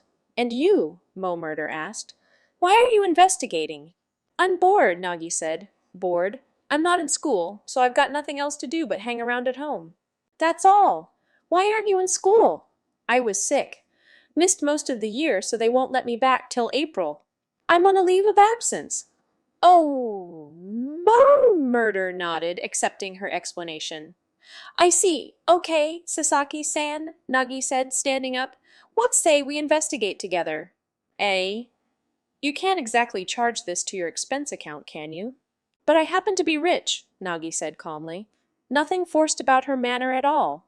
He couldn't think of a reason to say no. He couldn't think of a reason to say no. Nai? Is he with her? 500 meters. Away from Kirima, a figure was sitting in a car parked in a position where she could only barely see the park through the gaps in the houses. But this figure, Kisugi Makiko, a doctor working at a nearby general hospital, did not have any binoculars. With her naked eye alone, she could make out every detail of every expression of the two figures hundreds of meters away. She had come here, following the man who called himself Sasaki Masanori. On the way, she had realized he was headed for the scene of the first murder, so she'd gone ahead of him to find a place where she could watch, from a distance. Of course, she was already well aware that Sasaki Masanori was her enemy. Her information network extended into the Toa organization itself. But Nagi's presence surprised her. She didn't think there was any connection between the two of them. Considering how strong that girl's sense of justice was, she might be here on her own, Nagi-chan. What are you playing at, she remembered. Counseling Nagi when she'd been staying at the hospital. No matter how much it hurt, that gleam in her eyes never faded. Yes, that girl might well have the strength Makiko's taste demanded. Do you want me to taste you then, Nagi-chan? A diabolical smile slid over the lips of the monster now known as the Fear Ghoul. 2-3 years had passed since Mo Murder killed Kirima Sichi. It had been an easy job. Kirima Sichi spent most of his time at home alone, working, so all Mo Murder had to do was sneak into the house, move silently up behind him as he worked, press his palm against Seiichi's back, and send a shockwave into his internal organs. Kirima Seiichi fell over at once, leaving his partially written manuscript on the table, and just as Mo Murder was about to finish him. Off! He heard a key turn in the front door with a loud click. His data had mentioned a daughter, but she should have been at school. For some reason, she had come home early. For an instant, Mo Murder debated killing her too. But if my daughter dies too, the news will explode. You don't want that. He turned around at the voice and saw Kirima Seiichi glaring up at him, dying in horrible pain. His strength of spirit took Mo Murder by surprise. Even more surprising was the fact that the man was right. You knew? He was prepared to die. Kirima Seiichi just glared up at him. For another moment, Mo debated whether or not he should finish him off. But then a bright voice echoed through the house. Didn't have time. Mo Murder hid himself in the library next door to the study. He heard footsteps on the stairs. And then she spoke.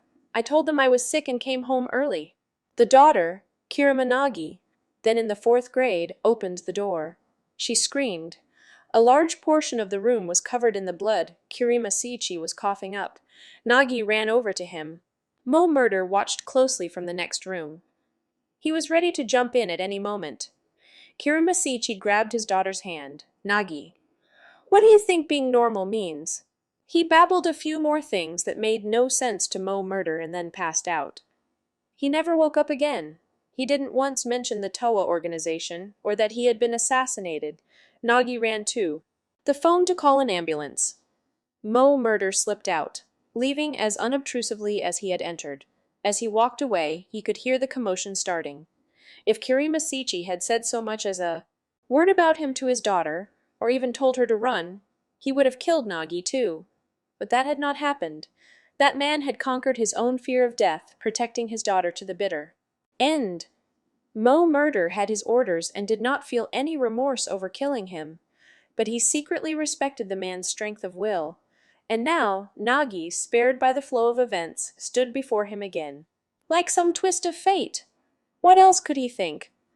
Kirima-san, he said. Nagi was on all fours inspecting the ground. She looked up at his voice. What? They were at the second scene now. The body had been found in a heap below a bridge, cars zipping by on the road overhead. Unlike the first scene, where only luck had kept the murderer and the victim from being seen. This place was almost always deserted. Nagi had paid for a cab to bring them as close to the site as possible. They had walked the rest of the way. I don't think there's any evidence left. The police must have collected all of it. That's why the crime scene tape was gone. Nagi didn't answer. Instead, she looked around her, muttering, "What could it be?" "What, Sasaki-san? You can imagine the killer's state of mind, right? This place is nothing like the first one. But can you sense anything it has in common?" "Well," Mo Murder said, looking around. What Nagi was doing was exactly the same thing he had been planning on doing. This place seems like a much better choice than the last one. But why? Why what? The murder itself was exactly the same. Why would they do exactly the same thing first in a place where they might be seen, and then in a place where they can take their time? Ma, murder, no. Silent. That was exactly what he had been thinking. "Why do you think?" Nagi asked again, standing up and turning toward him. "The killer just didn't care." "Didn't care if someone saw him?" Nagi asked, looking right at him. "You mean he paid no attention to who was around? Maybe he thinks he's a god, that he's untouchable. Still, he seems to have rather advanced medical knowledge to believe something that crazy. This killer is very well educated, like a doctor. Then again, it's not as though elitism hasn't produced some distorted ways of thinking. What about you, Sasaki-san?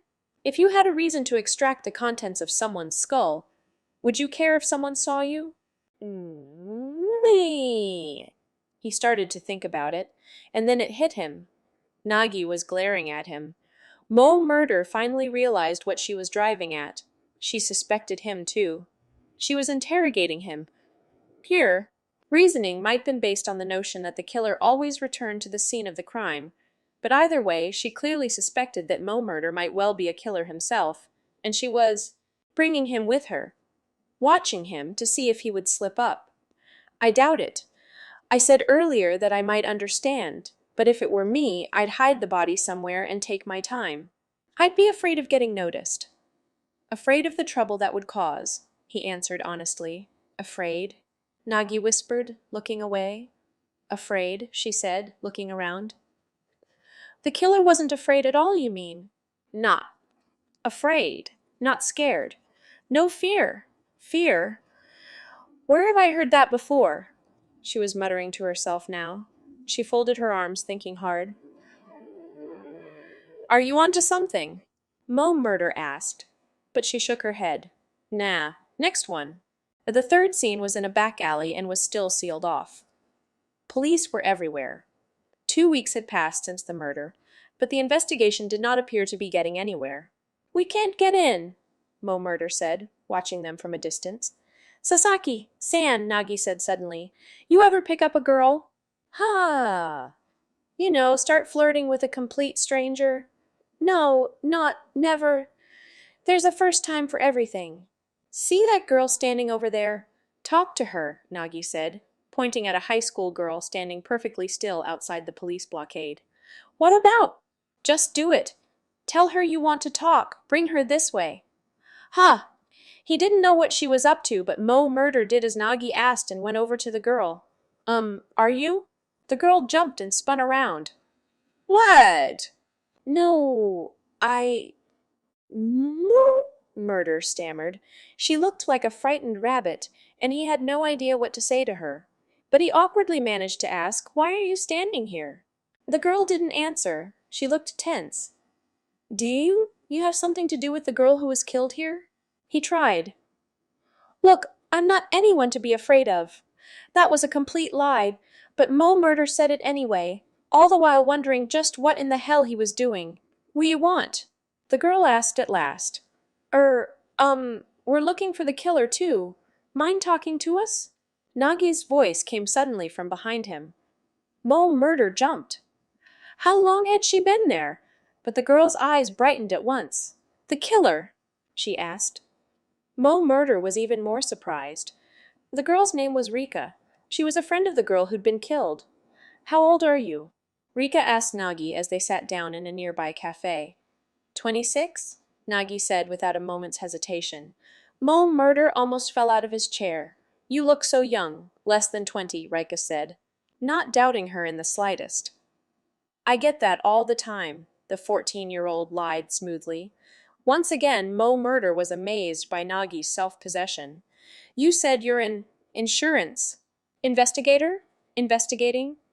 What? Rika asked. Nagi turned to Mo Murder expectantly. Well, how can I say this? The amount of insurance money we have to pay changes if the murders were random or if the victims were pre-selected targets. If the motive was a deep-seated grudge, for the motive was a deep-seated grudge.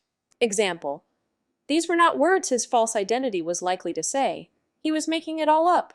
A grudge? Shizu would never. That's what we're investigating. It was an example, just an example. It is possible one of the other victims' families is trying to make it look like the killings are indiscriminate. That's just, Rika gasped. If that were true, it'd be unforgivable, right? Nagi added. So, could you tell us what you know? But I don't know. What kind of person was Shizu-sen? You sounded like you couldn't imagine anyone hating her. Yes, right. She wasn't the type to make enemies.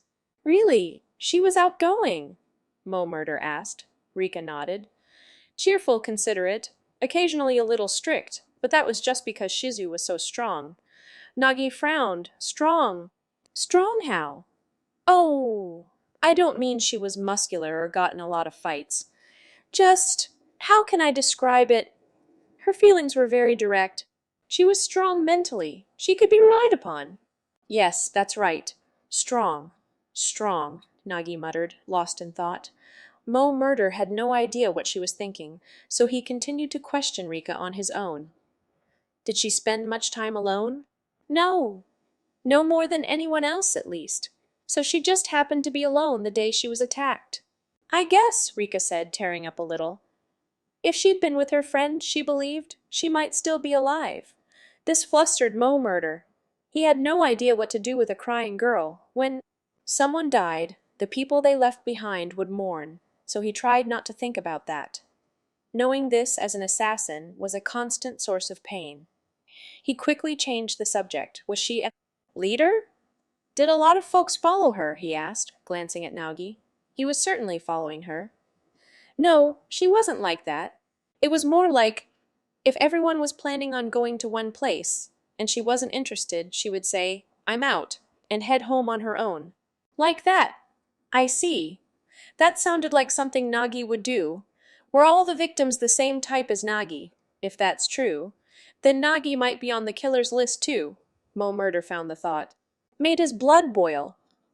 He could not bear to think it. Why? Do I think she's my prey?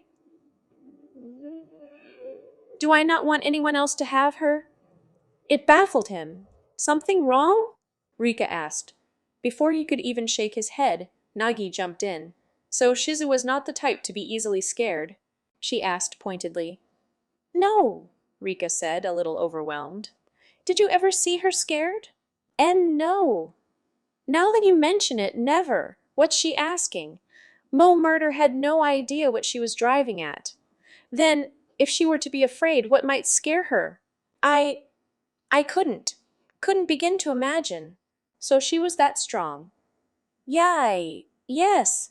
Nagi did not seem to be asking questions so much as merely confirming the answer she had already arrived at. Was there a physical exam at your school recently? This question came out of the blue. Yeah. Yeah, there was, but was one of the doctors a young woman? Come to think of it, yes. She was there in place of our usual physician. Okay then, Nagi nodded and abruptly stood up. Without another word, she ran out of the shop. Rika and Mo Murder stared after her. Despite his surprise, he recovered quickly. Sorry about that. I'll get the check. He hurriedly slapped a 10,000 yen bill on the table and ran after her. Rika was left sitting alone, stunned. What had just happened escaped her, but for a moment, in the eyes of the girl who had claimed to be 26, she had seen a look she'd seen just once in the eyes of her dead friend. That look had come when a teacher screamed at Rika for something she'd had nothing to do with. The accusation left Rika in tears. Shizue had hissed, "Unforgivable!" and gone running off to demand that the teacher apologize. Ultimately, not only had the teacher not apologized, but Shizu had ended up getting thoroughly scolded herself. Still, she had remained, furious to the bitter end. "You did nothing wrong. It makes me so mad," she said, angry for what had happened to Rika.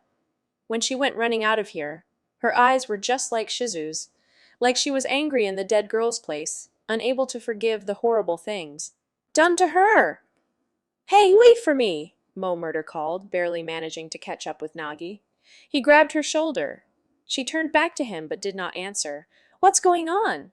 "I remember," she said. She wondered why there was such a thing as fear. "Mo Murder didn't follow, huh?" "What?" "Yes, this was never about whether the killer was scared. It was about the victims. That was the motive. It was the victims who weren't afraid of going somewhere deserted. The killer didn't choose the place. She chose them because of their strength." Hang on! What are you talking about?" "And the medical knowledge, the higher education, and more than anything else, she'd need to be able to do the research. It's more than possible." She brushed Mo Murder's hand away, turning to leave. Wait. What the? You're no longer a suspect, Sasaki-san. I'm sure you noticed, but I did suspect you. But not anymore. Which means this is goodbye." She put it so bluntly that it floored him. "What cleared me?" "When I told you to talk to Rika. San, you were flustered. If you were the killer and just acting, you'd have slipped up then. But you remained a nice guy, and were flustered in a normal fashion, and clumsily went about doing something you clearly weren't accustomed to. The killer would have relished the performance. And there was none of the phony behavior you might get with that. You were simply awkward. That was enough for me." Mo Murder tried to ask again, "But I'm... What? You think you could kill someone? That's just an impulse, Sasaki-san. The bug inside you squirming. You're really a very nice man. You might think that's ridiculous, but you would never kill anyone of your own accord." But I killed your father," he almost blurted, but caught himself just in time. Nagi grinned at him. "Bye," she said, and left with a wave of her hand. Wait, you know who the killer is. You're going to fight them." There was no answer to his call. Nagi simply walked away without so much as a glance backwards. Hey. In the darkness, the fear ghoul laughed. Everything was playing out as she had planned. Kirimanagi had clearly figured out that Kasugi Makiko was the killer. Even if she wasn't completely certain, she was clearly eyeing her as a prime suspect. But she had expected that. Naturally, she remembered that when she was still human, she had once let her obsession show when talking to that girl. She knew things might turn out this way eventually. Nagi was smart, and the fear ghoul never underestimated her opponents. "But you have no proof, do you, Nagi-chan? If she went to the police, there was not a single scrap of evidence that could lead to her arrest. Even if there was, she had a large number of policemen under her control."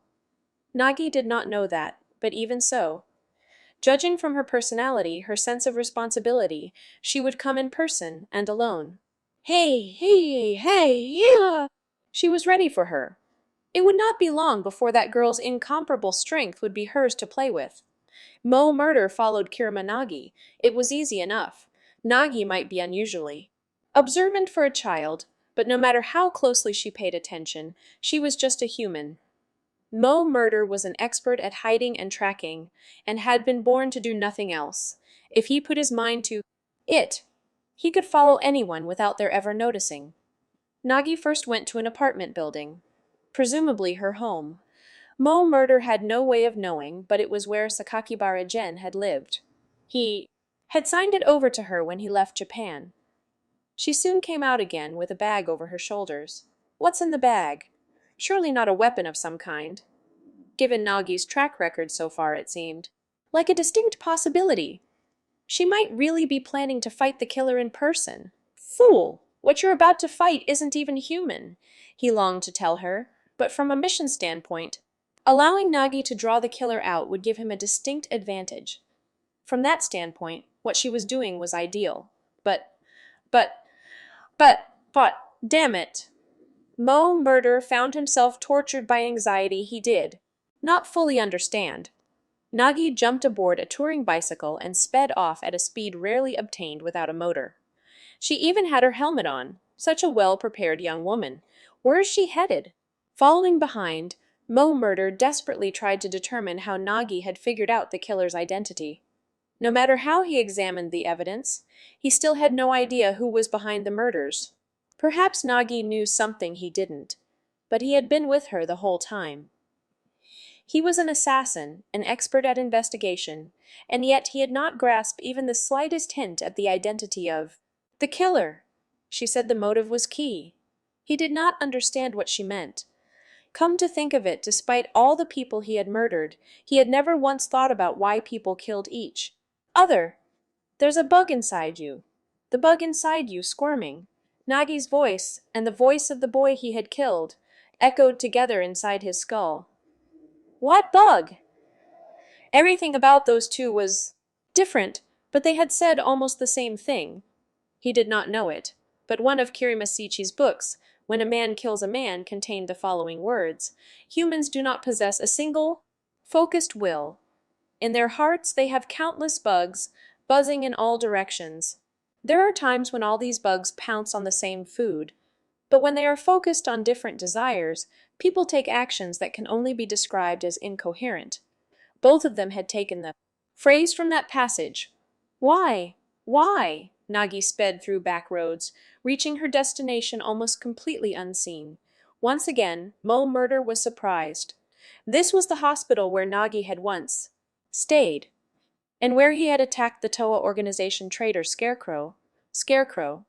Nagi removed her helmet and sighed. The sky was already dark. The sun had set, and a full moon shone in the sky, gray. Clouds, bathing in the moonlight, drifted from the east. Nagi glanced up at the building above her and then headed around to the back. The front entrance already had a sign placed in front of it that read, "Visiting and examination hours are over for the day." At the back entrance, she found a security guard and the head of maintenance. They looked surprised to see her. "Nagi-chan, what brings you here?" "Nothing major," she said. She'd been here long enough to know them both. "Visiting hours are over for the day." "Oh no.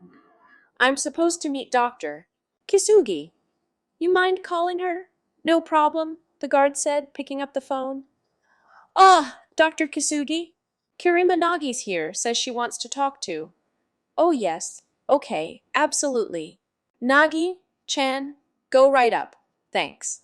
She wrote her name on the night visitor log, putting private business down in the purpose of visit field, and went inside. The lights were dimmed in the halls at night, and her footsteps echoed softly. Nagi knew the layout well. She headed right for the elevators and pushed the call button. Shadows, having snuck inside while she spoke with the guard. What floor is she going to? Without a sound, he ran up the stairs near the elevator shaft, stopping when it did. His eyes paused on the psychiatry sign. What was she doing here? Nagi stepped out of the elevator. She crossed the lobby, moving purposefully. He followed, making himself unnoticeable. Peering ahead, he saw Nagi stop in the smoking corner. There was a woman sitting on the sofa who stood up and called out to Nagi, stopping her. She wore a white coat. Must be a doctor. Probably the doctor. Kisugi, whom Nagi had mentioned. In the low lighting, he could not make out her face from this distance. At night, and even Mo Murder's exceptional hearing could not pick it up. There was some machine humming nearby, drowning their voices out. He wanted to get closer, but there was no way to do so, and stay hidden. Nagi seemed a little worked up. The doctor was shrugging and shaking her head, trying to soothe her. At last Nagi shook her head and came back. They were done talking, she went past the boiler room where Mo Murder was hiding and summoned the elevator again. Mo Murder decided to head for the stairs, keeping ahead of her, but just before he stepped out of his hiding place, he noticed the doctor staring at Nagi. Something seemed wrong.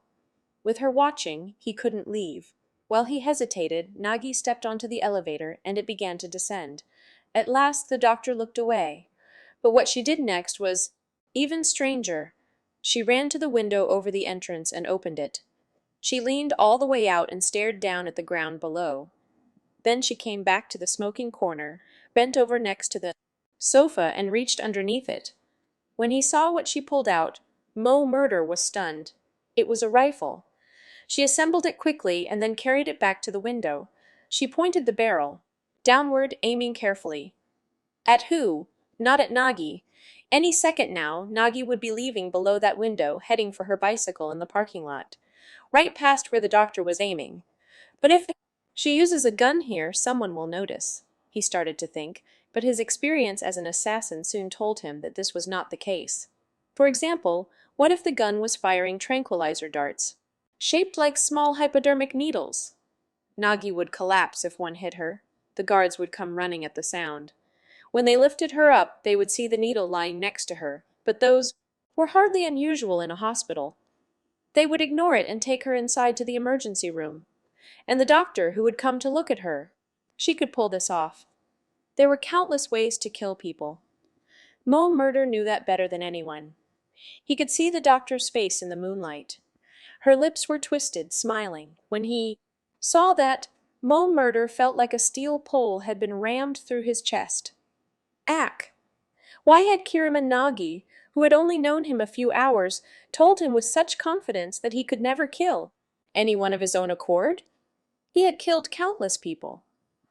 Why had Kirimasiichi been able to make such calm and rational choices even as he lay dying? Why did this bother him so much? Why was he standing in his hiding place panicking? Why?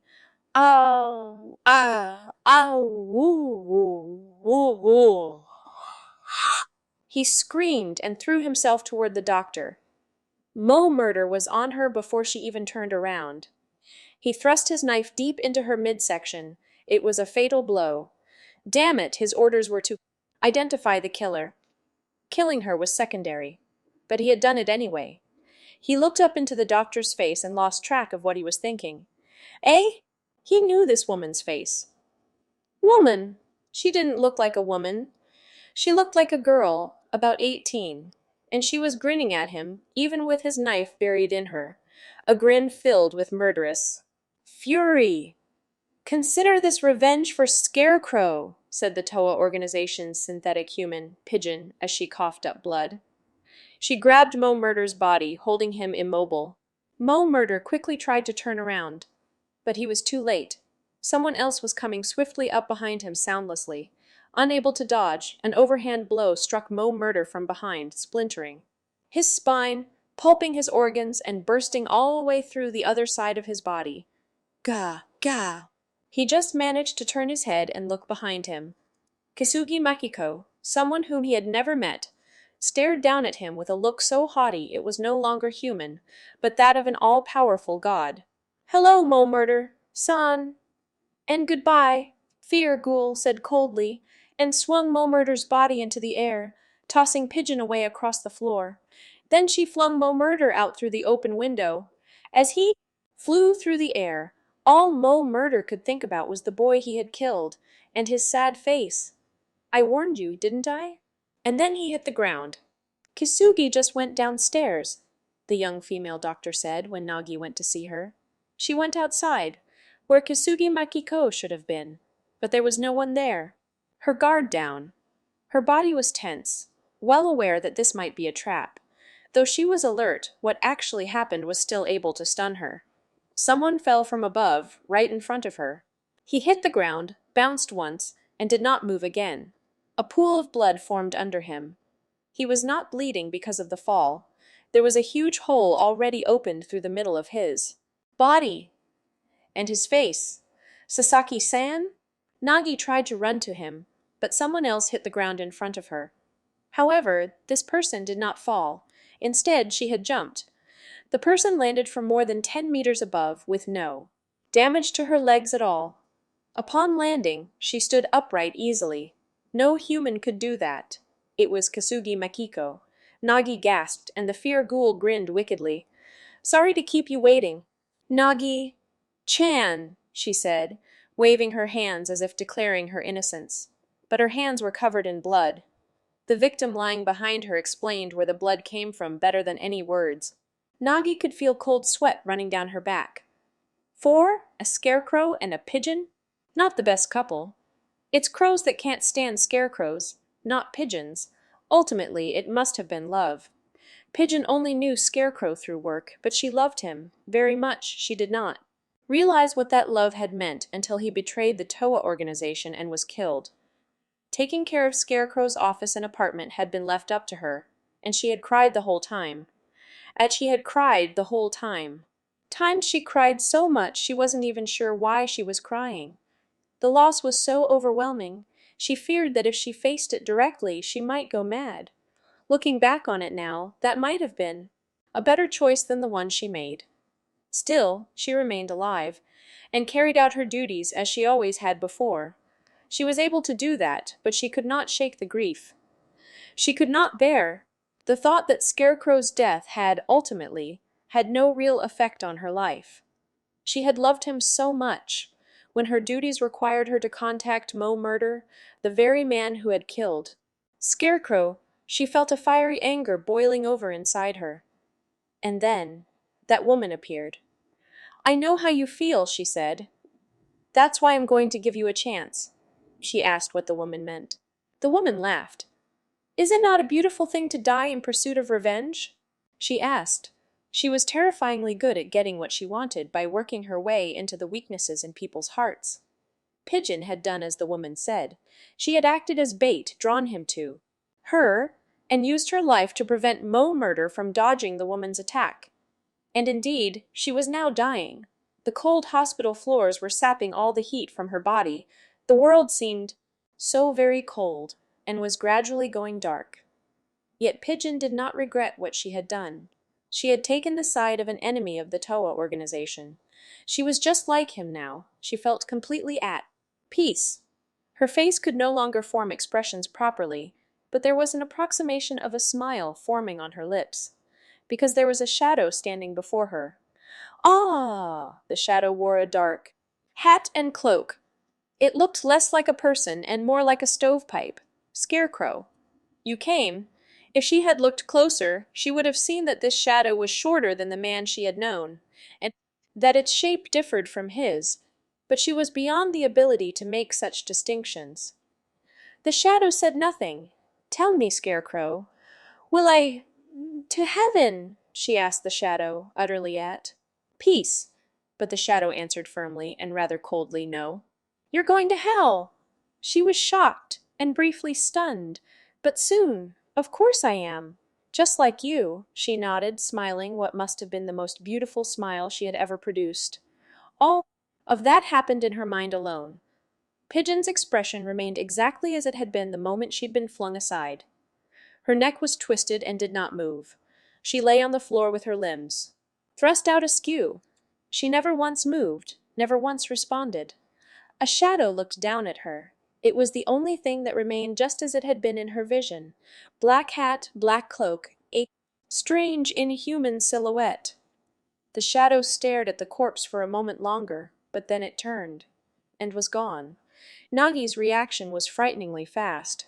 She ran without a glance behind her, jumped onto her bicycle, kicked the ground, and was pedaling at top speed a moment later. The swiftness of her movement surprised Makiko, but she soon gave chase. Her legs were still evolving, but they could already reach speeds of more than 50 kilometers per hour. She chose to run. Away? Glaring after Nagi. Makiko felt like she'd overestimated her. But she soon changed her mind. "Oh, she doesn't want the security guards joining in. She's drawing me away to protect them, I see. Well done," she grinned. Kirima Nagi would be the ideal prey. The idea had crossed her mind, but Nagi had not really believed Makiko would come running after her. Nagi gritted her teeth tightly, trying to stop them from chattering. Try as she might, she could not pull ahead of her pursuer. Their speed was identical. No, she realized that the thing chasing after her was probably not at full speed. She was merely following her prey, waiting for Nagi to tire, like a wolf chasing a deer. What now? There was a three-way fork in the road ahead, and for a second she hesitated. Should she hesitated? Should she head? Toward a populated area? Maybe the police could help. No, that was out of the question. Nobody would believe her, and the monster behind her would kill them before she could even try to explain. Think! What now? Nagi leaned her body abruptly to one side, taking the road into the mountains, away from innocence. From behind her came a sound. Ah ha ha ha! Loud laughter. Beautiful, Nagi-chan! You really are Kirima Seiichi's daughter. Taking the future of all mankind on your little shoulders, are you? The shrill voice seemed to stab her in the back. Nagi shuddered. What now? No, I just have to grit my teeth and do it. She turned her bicycle off the road and went down the grassy bank. It was a steep slope, and the bike jolted precariously as Nagi clung to it in desperation. Fear Ghoul bounded after her with a contemptuous smile on her face. What? You thought that little burst of speed would let you get away, if she had thought the steep slope would make her go faster. Then she was mistaken. Placing herself below Makiko only meant, ha! With a cheerful shout, the monster kicked off the ground, leaping into the air. Twisting as she fell, she hurtled past Nagi as though she were leaping down a flight of stairs several steps at a time. As she landed, she turned back toward Nagi. Nagi's eyes were open wide, but she did not even have time to brake. The monster's arm swung once, crushing the front wheel and knocking her sideways. Ah! Nagi rolled helplessly across the ground, reflexively breaking her fall like Sakakibara Gen had taught her. She jumped to her feet hurriedly, but Kazuki Makiko was already right on top of her. She ran, but she had not been able to get away on a bicycle, so she could hardly expect to do so on foot. He. Go on, Nagi. Chan, scrabble, scramble, more and more. Pathetic! The high-pitched laughter followed right behind. Nagi was running out of breath. Her body was no longer steady, rocking side to side as she ran on. Yet her eyes remained the same, filled more with anger than with fear, glittering with power that her current predicament had not been able to diminish. Hisugi Makiko could sense Nagi's fearlessness. Even now, there was something in Nagi. Stronger than her fear. Makiko couldn't tell what it was. She could only discern fear. She had no idea what the other emotion was. Her prior victims had all grown terrified much faster. The indomitable warrior. Even so. At first she had been looking forward to destroying something so strong, but now that Nagi was showing so few signs of fear even while in mortal peril, she had moved beyond Makiko's comprehension. Makiko stopped for a moment. Nagi realized this quickly from the sound and glanced back. She was calm. She knew exactly what was going on. When she saw Nagi's eyes, Makiko felt the blood rushing to her head. What was she? I thought fear was a universal absolute, but it means nothing to her. No, that's impossible. Even she must crumble. Before complete, overpowering fear. Enough screwing around, she shouted. She kicked a pebble lying near her feet. It flew with astonishing speed and accuracy and struck Nagi on the right thigh. Nagi fell over, sliding through the mud and right into a puddle from the momentum. The bag on her back opened, spilling its contents. A weapon, some kind of a nightstick, and several different kits, fell into the water. She flailed her limbs, trying to get out, but her leg was numb and her body would not respond properly. She tried to move forward anyway, but Kasugi Makiko was already standing. In front of her, Nagi backed away, but Makiko stepped forward, maintaining the same distance. Nagi's back came up against a tree behind her. She could move no more. Moving to the side, but then she saw a look in Makiko's eyes. She knew that either way she moved she would be attacked instantly. Nagi stopped moving. Her lower body was in the muddy water, both hands beneath the surface. She glared fiercely up at Makiko. Makiko's face twisted so violently she could almost hear it. Fear me, she snarled. Nagi did not react.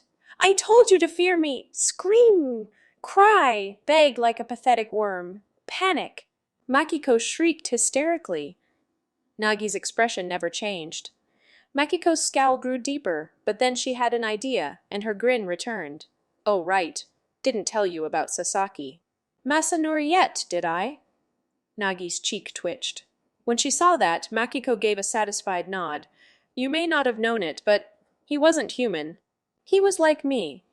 Well, he was a little different, technically, but the same kind of thing. His real name was Mo Murder. His employer ordered him to investigate me and to kill me if circumstances called for it. You see, he was an assassin. He's killed dozens of people. Ha ha ha! You can't judge people by their appearances, especially when they aren't even people. No. At last, Nagi groaned.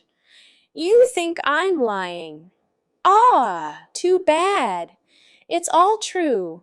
That man was using you, but I was one step ahead of him. Because you stuck your nose out, I was able to polish off a powerful enemy. I owe you one, Makiko said, with a distorted smile. Nagi lowered her head, but even now she was not afraid. Nagi's weak point, which Makiko could sense, remained the same, unchanging. Was the death of someone important to her? Dying herself was far better than having that happen, and it was her one great weakness.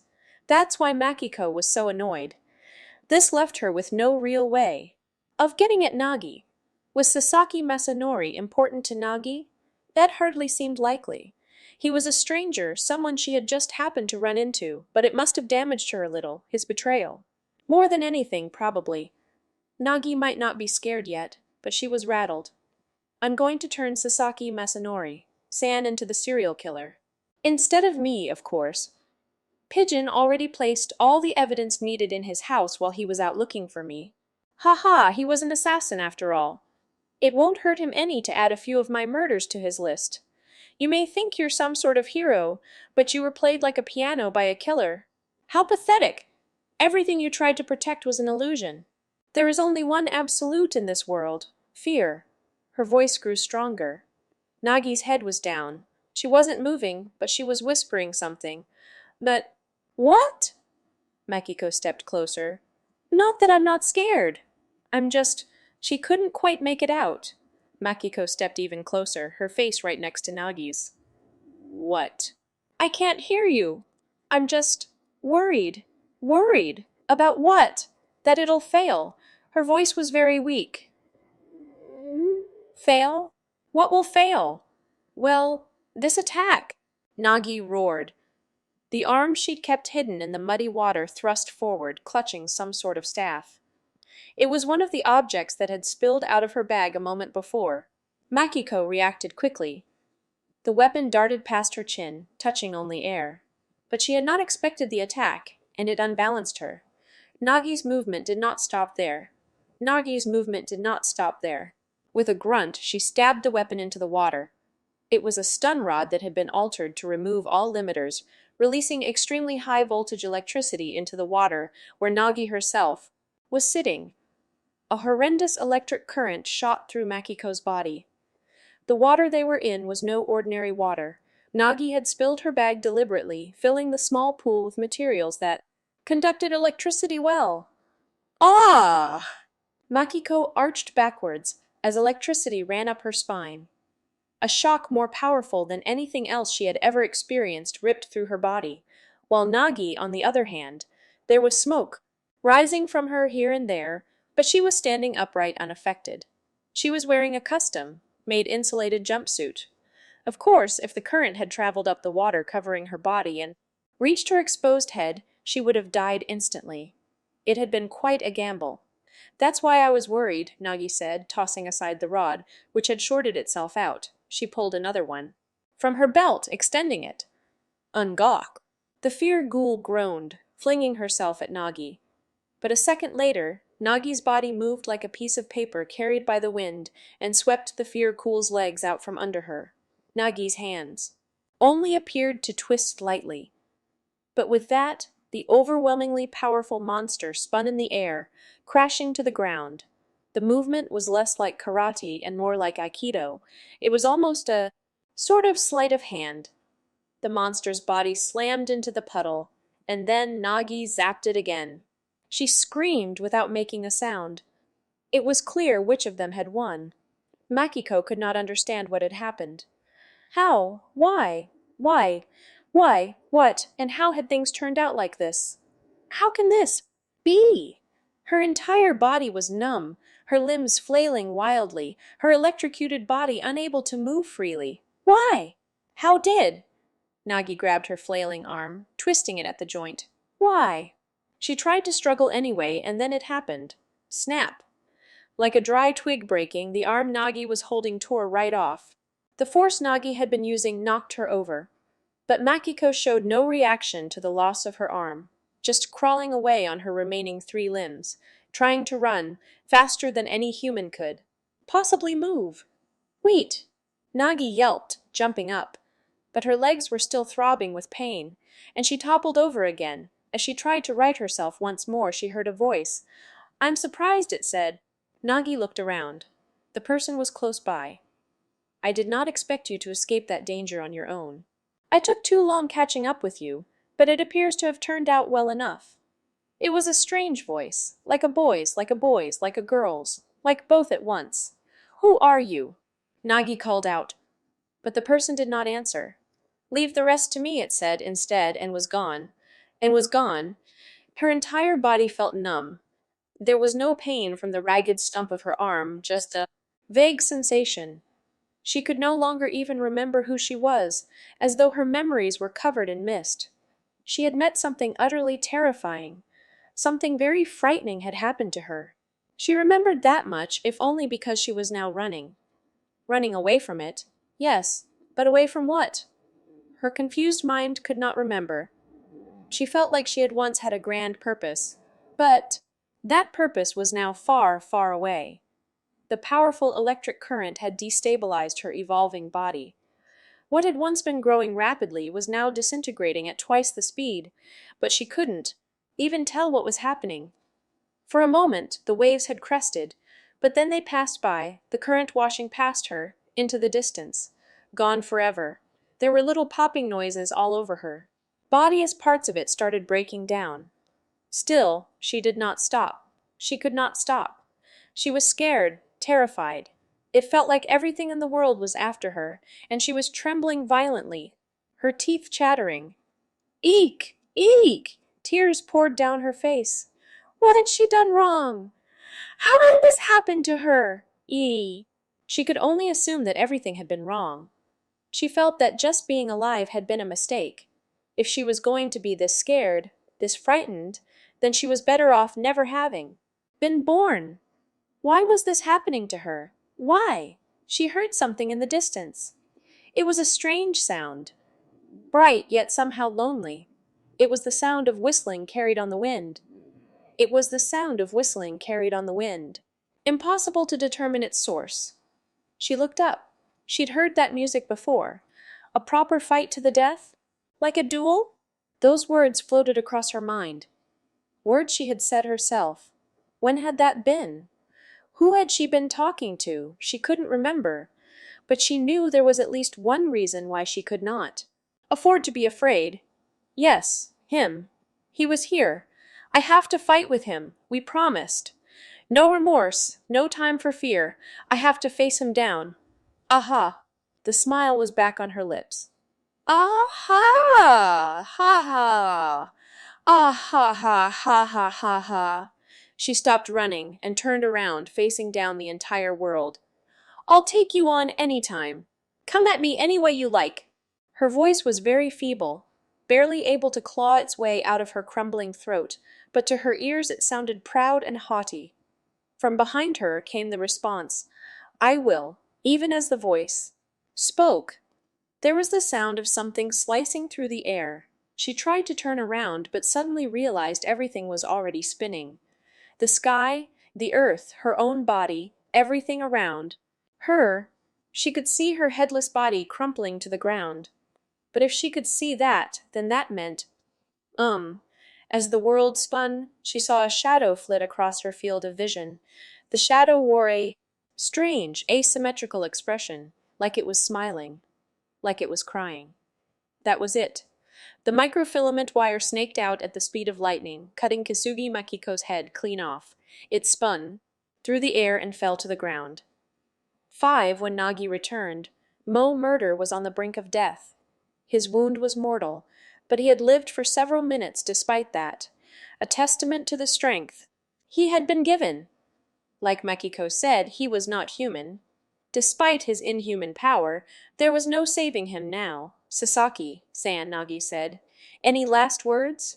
Breathing raggedly, Mo Murder tried to speak. Nagi leaned closer.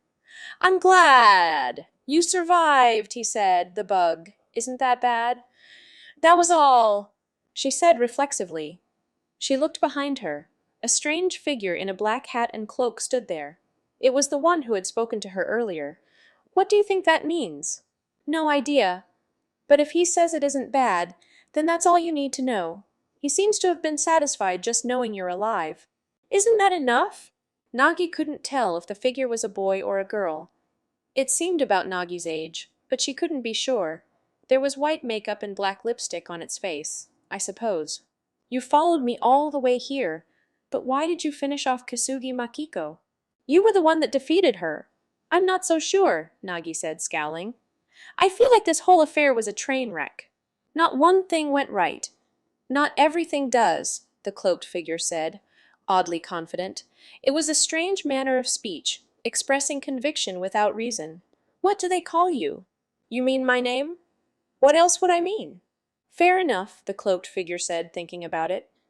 Then he nodded. I shall call myself Boogiepop. That's a weird name. You could say that as well, Kiramanagi, Nagi nodded ruefully. She turned serious again. What should we do about the leftovers? Forget them.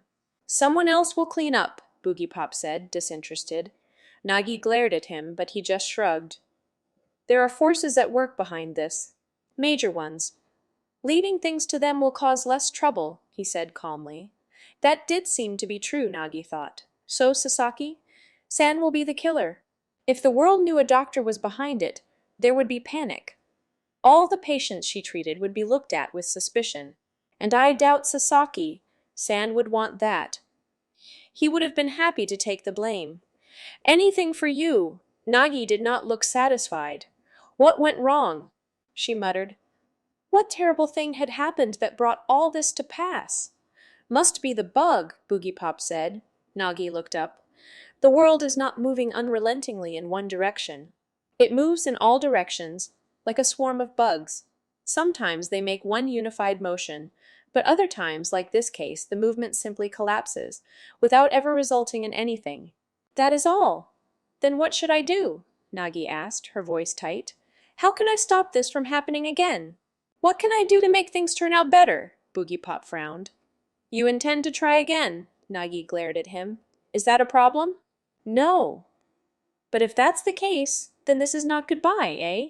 We may well meet again many times in similar circumstances, he said with a wink. I suppose. Nagi shook her head. When she looked up again, the cloaked figure was gone. He had vanished in an instant. She stood stunned for a moment, but then shook her head again. Oh, well, she said. Then she slowly walked away, dragging her injured leg. She glanced back at the body once, but soon moved forward again. This time she did not stop. The full moon above bathed the world in its constant glow. The bug closed. That's all. In a world covered in ruins, everything crumbling and destroyed, Boogiepop's story ended. I see, Echo said, nodding gravely. Nothing can be explained easily. Everything is complicated, he sighed. Boogiepop silently nodded in assent. It was dawn now. The sky was turning pale. The air never moved. If either of them dropped something, it would undoubtedly echo without end. Boogiepop began to whistle, and echoes began to hum along. He had only heard it once, but he remembered the melody. For a while they performed in chorus. No one else was here to listen, and the melody drifted around them quietly. As they did, the world began to change. The horizon grew indistinct, like an out-of-focus camera. The blur was drawing closer to them, but their performance continued. Eventually, the world was only in focus for a few meters around them, and only then did their song end. I've never sung before, Echo said, grinning. It was very enjoyable. Boogiepop again produced that asymmetrical expression, half smile, half smirk. This world is almost finished. We must say goodbye, Echoes, Kun, but I'm glad we met. Yes, I am grateful that we were brought together here. I know not what quirk of fate it was, but just as Kirima Nagi carries on her fight, accepting the feelings of those she meets, I am grateful for what fate has done. Thank you, he said quietly, placing his hand on his chest. Boogiepop nodded lightly. The world around them was vanishing quickly. Where will you go now? Boogiepop asked. Echoes smiled. I will watch over the world from a distance, no matter what happens to me. Yes, I'm just taking my turn. I see. And you? Boogiepop? What will you do? Well, he shrugged. First off, I'd better meet the King of Distortion. He made this world before Zoragi destroyed it. He appears to be waiting for me. His eyes looked rather stern. And then? You will fight on? Well, Boogiepop started to answer, but the vanishing of the world had reached Echoes. His figure went out of sync with this world, blurred and was gone. All that remained was Boogiepop. He said absently, and left all alone he began to whistle once more. Even time had vanished. Only the hazy light of dawn remained, and there Boogiepop whistled quietly, his whistle reaching nowhere and no one. Boogiepop at dawn all over. Afterward beginnings Most of the time when people are ready to start something, they have already stuck their noses in pretty far. Take the phenomenon known as love at first sight. It does not actually begin at the chance meeting. First, that person's heart has to be ready for such an encounter. That way, when he runs across someone who perfectly fits that form, he falls in love. This readiness is not always based on an ideal type, but can also be based purely on negative emotions, whittled down by his reactions to things he hates, until a form is unconsciously constructed. When something appears that is the inverse of these negative emotions, the person falls as though the ground underfoot has crumbled. Thus, nothing in the world ever truly begins. There is always a certain amount of preparation beforehand. To give an example, this happened when I was still a student. I was staring vacantly at the street below out the window of a train stopped at Jayur Cho Station when I thought I saw a black shadow in the middle of the crowd. I'm nearsighted, and I soon lost track of whatever it was. I was pretty out of it, so it might just have been my imagination. I spent most of my time rather dazed back then. But this thing was like a black mass rising directly out of the ground, like a yokai or spirit. Perhaps I never really saw it, but just thought something like that might be neat. At the time, I was already writing novels during class, so consistently that even people I didn't know knew that I was writing novels. Incorrigible. So you might say I should have just written about it, but I was writing a different kind of novel at the time, and didn't feel like it. My head was full of that one thing, and I never even looked at anything else. But looking back, I was interested in all kinds of things even then, and I did spend a lot of my time on unrelated matters. I had started listening to music, but I had no intention of connecting that interest to my writing. It was just for fun. That's still partly true, even now. I did several other things that had equally little effect on my writing. They should have had everything to do with it, but I never noticed.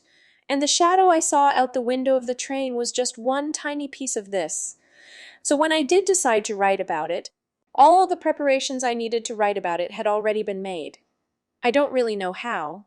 When I started, I was all revved up to begin, and I poured my energy into it. Yet, apparently, it had already started long ago. Apparently, everything works that way. Even if you fail constantly, if you end up slamming your face into the wall over and over, you are already starting something, and no matter how fruitless and depressing it might seem to be, even if it really is sad, nothing can stop it from starting. Even if nothing lies ahead of you but darkness, I think. This looks optimistic, but it really isn't. Oh well. The beginning is the end is the end is the beginning by the Smashing Pumpkins translation. Notes the end is the beginning is the end Nagi's name. See means calm in the sense of a lack of wind. It clearly contains the same metaphorical connotations in both languages. The kanji looks a little like feng, K's or wind, style flock of crows, technically a murder of crows, but in this context that was confusing. Public enemy? No. "One love revolution man was born for love and revolution," are the words of author Osamu Dazai.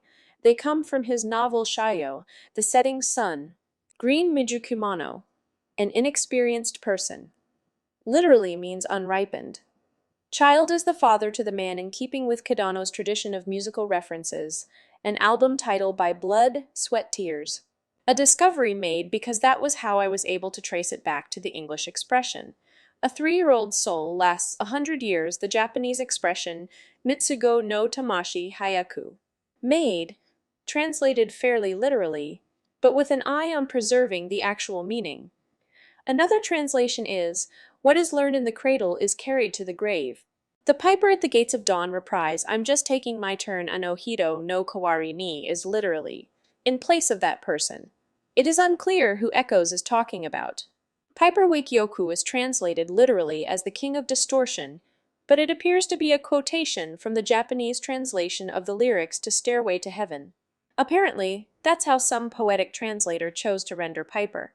The character of Piper plays a role in the 5th Boogiepop novel, entitled Boogiepop Overdrive. Zoragi Zoragi is a rubber suit-style monster that also appears in the 5th novel. About the author born in 1968, Kuhei Kadono grew up uncertain about his direction in life. He spent a considerable portion of his early years frittering away his youth before somehow ending up writing novels. In 1997, Kadono-sensei's first Boogiepop novel, Boogiepop and Others, took first place in the Media Works Dengeki Game Novel Contest. Early the following year, the novel was released to widespread acclaim and ignited the Japanese light novel, young adult, trend. Since that time, Kadano-sensei has written 13 Boogiepop novels and several related works such as the Beats Discipline short story collection and the 2 Boogiepop manga series entitled Boogiepop Doesn't Laugh and Boogiepop Duel. In its entirety, the Boogiepop series has seen over 2 million copies in print and spawned a live-action movie and a hit anime series. In addition to the Boogiepop universe, Kadano-sensei's body of literary work includes a wide array of fantasy and mystery novels, such as the Jiken, Soul Drop, Limited World, and Night Watch series.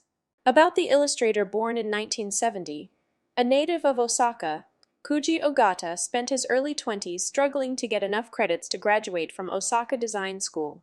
In late 1996, Ogata-sensei was commissioned by MediaWorks to illustrate the first Boogiepop novel, Boogiepop and Others. At the time, Ogata-sensei was simply a rising star with a distinctive, eye-catching art style, but he was gradually able to further hone his artistic skills with each subsequent work. His watercolor-style paneling, seen in the 2-volume Boogiepop Doesn't Laugh manga series, was a particularly high point of his early career. In addition to providing illustrations for novels and manga, Ogata-sensei has been involved with supplying character designs for anime productions, including Boogiepop Phantom, Spirit, and Jin, Iro no Kami no Ajito. In his free time, he enjoys motorcycles, tennis, and remote-controlled models.